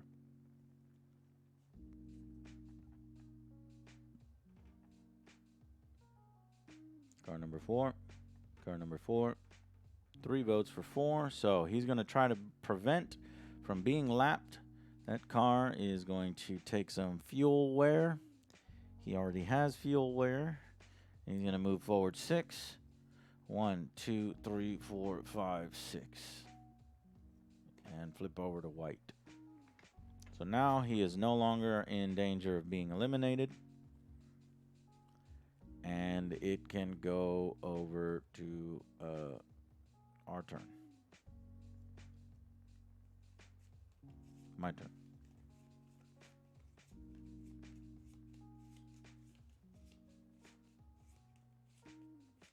So if you wanted, yeah, you can go 1, 2, 3, 4, 5, 6. So if you want, you can go 1, 2, 3, 4, 5, 6. Is that what you'd rather do? Okay. Well then, you are basically saying that I either have to waste movement going around you, or you will gain the benefit of me pushing you. So I gotta look at the rest of my cars that are black.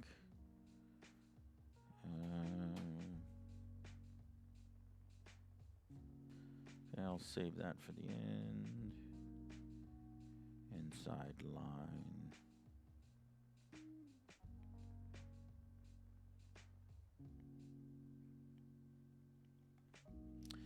I'm going to go inside line, tire wear, for car number 29. 7 movement. The active car may only move towards the apron or straight ahead. So I'll take you with me. 1, 2, 3, 4, 5, 6, 7. I helped you out, you bastard. Now that car is free to go. And it is your turn. These are your cards left. And the cars that you have left is that one that I just helped you move forward, and this one back here in a sort of conga line, and this one on his own over here who could potentially come over here, link up with these guys and push it forward. Because I think I've got the pushing rules wrong. I'm not sure if it costs 3 movement to display. It might cost 3 movement to displace the car in front of you if the car in front of you is on its own. Because I thought that it basically just links everything up and kind of moves it as a choo-choo train. But I would have to review the rules, and we're just doing this as an example. And this is the last turn we're playing. But I think it went somewhat well. So I'm going to go ahead and let y'all... we're going to see how long this timer here is, because I actually... If this is a minute timer or 2-minute timer, I don't know. Y'all will probably be done deciding by the time that finishes. But I'll look up the rule.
Yeah, as far as I can tell, it actually costs 3 movement to displace a forward line. So I think we got that right, actually.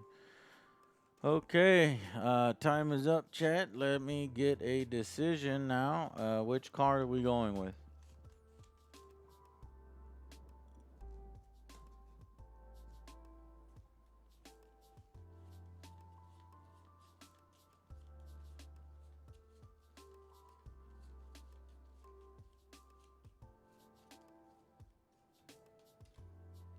Two for watch the gauge. One for out in front. Two for out in front. Three for out in front. Early lead on watch the gauge, but out in front one.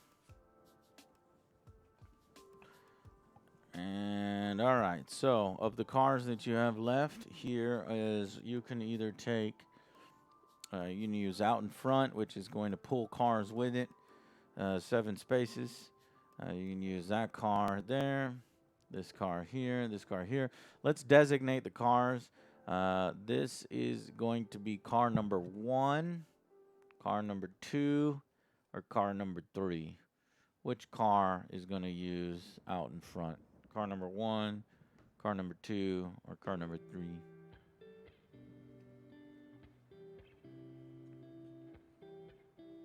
Three, 1, 3. 2 for 3, 1 for 1. All right, we've got 3 for 3.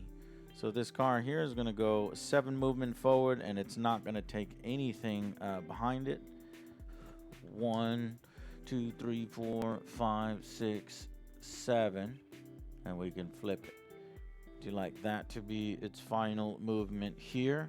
Another area you could go is you can go 6 and then 7 and enter this conga line, this linked line, or you can go 7. Which one would you like to end on? 6 up, down 1. 2 for 6 up, down 1. None for full 7. All right. There you go. Okay, it is my final turn. Oh, the camera is getting all fucked up, jacked up.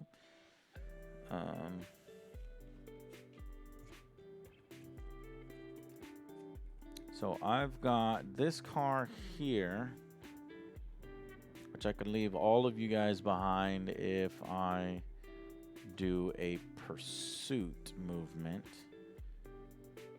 I've got this card here, which will bring all of my guys up and keep me in the lead, because this is your back car if I do pursuit.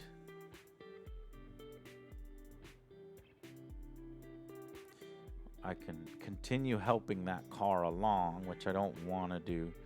So I'm going to do understeer, pursuit movement of 5. So I'm going to choose card number 25 for understeer. And he's going to move forward 5, which would put him 1, 2, 3, 4, 5. And then these cars in front of him.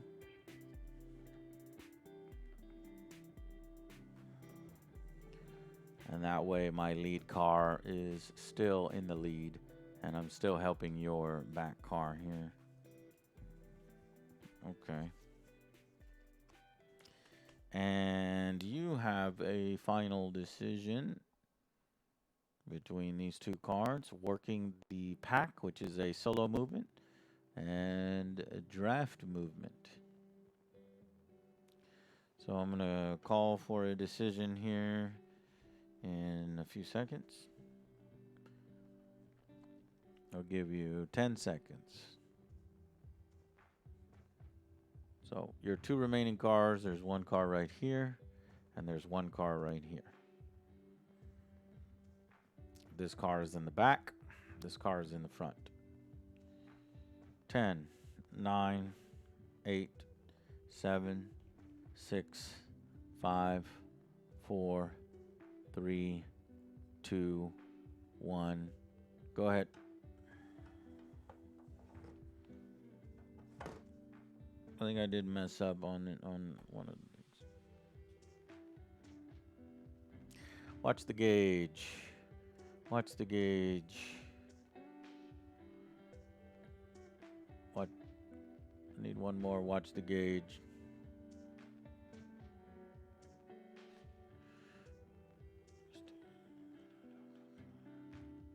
Well, understeer moves the car towards the end. Okay, so that would be car number 25. Yeah. So what you're saying is this car needs to come out to the edge because it's understeer. Moves 1 towards the outside wall. That's correct. Okay. Which car is using watch the gauge? Is it the number 1 car that's leading, or the number 2 car, which is at the back of a conga line? That's going to take some fuel. Car number 2. Okay, so that is car number 13.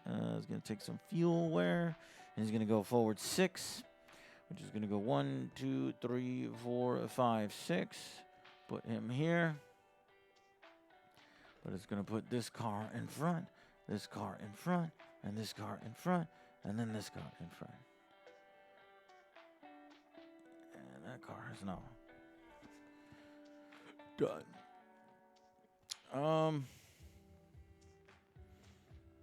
So now all the cars should be white, but we have some black cards, but I don't think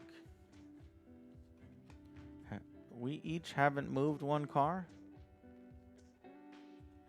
Did we do something wrong? I think we never moved that car. So actually, when we were drawing cars, we need to draw 1 more card Y'all get one, and I get one.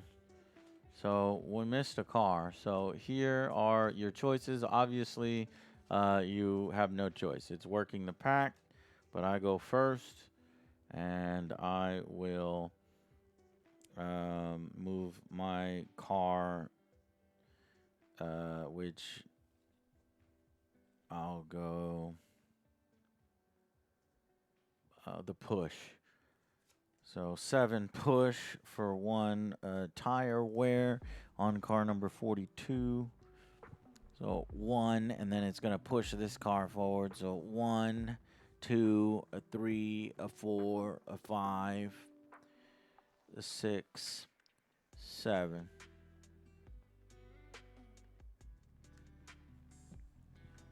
And then your choice was the working the pack, which is a solo movement of 4.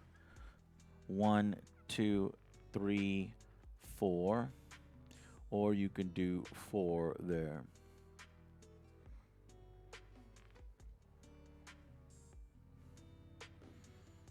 You got that one.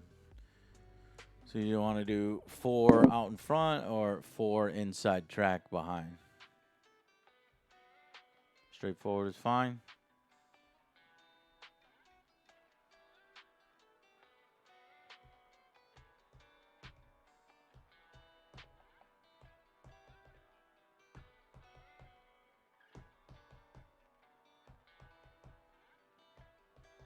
Straight. All right. Okay. Everybody has completed the second turn. So now we check to see who the lead car is. Well, I'm still the lead car here over here. Car number 41. But car number 41 now has permanent engine damage. And then your closest car here is car number 21, which is 1, 2, 3, 4, 5, 6, 7 spaces away.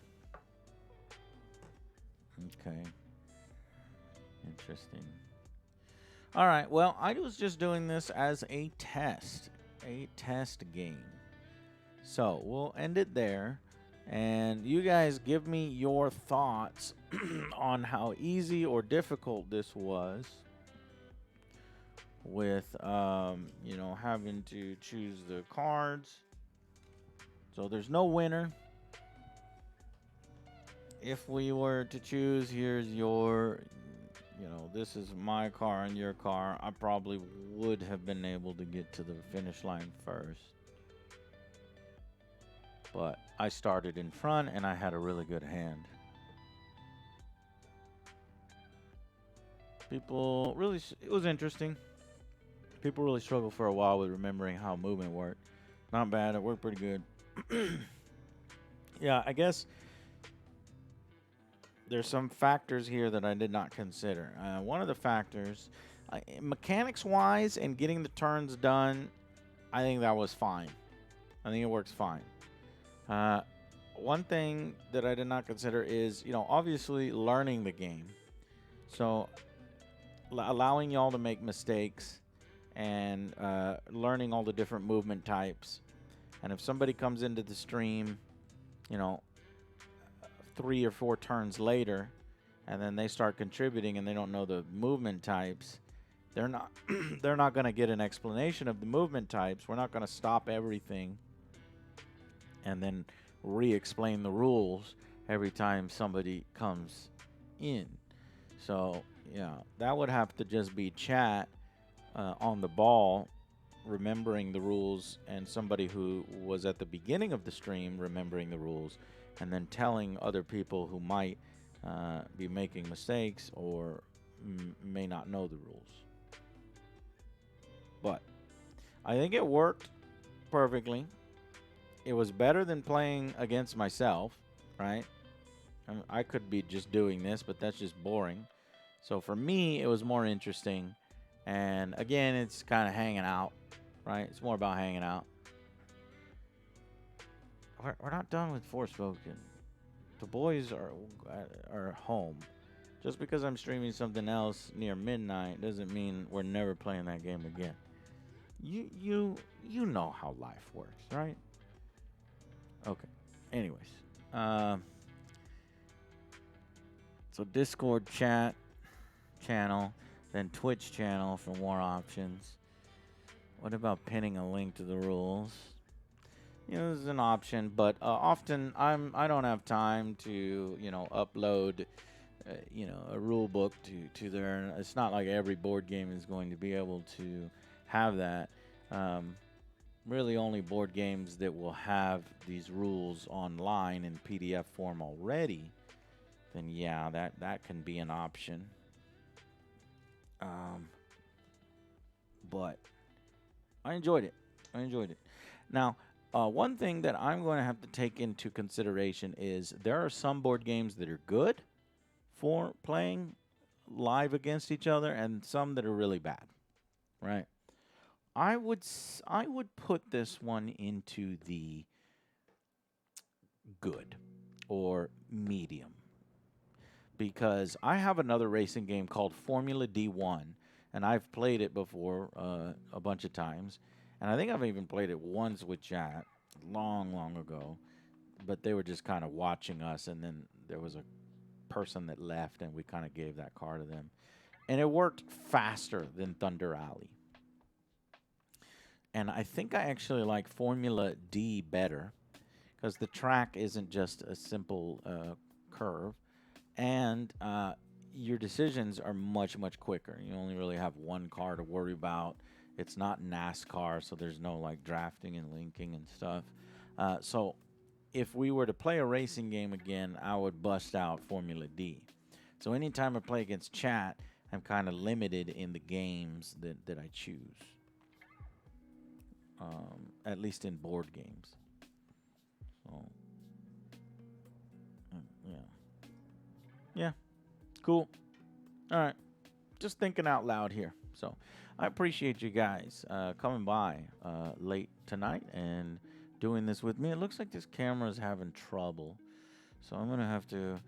What that usually is electronic interference up the power and the HDMI cables because they're running up into the roof and from this camera here. So I'll have to look into that. It's always been an issue, really. But thank you for coming out tonight. I'm going to get some rest. Tomorrow, we'll be working on the top 10 best games of the year and the rest of the top 10 lists. And we will be playing more Forspoken. So if you're looking forward to seeing more of that generic, boring, awful dialogue game, stay tuned for that tomorrow. All right? Bye. Bye, guys. Good night.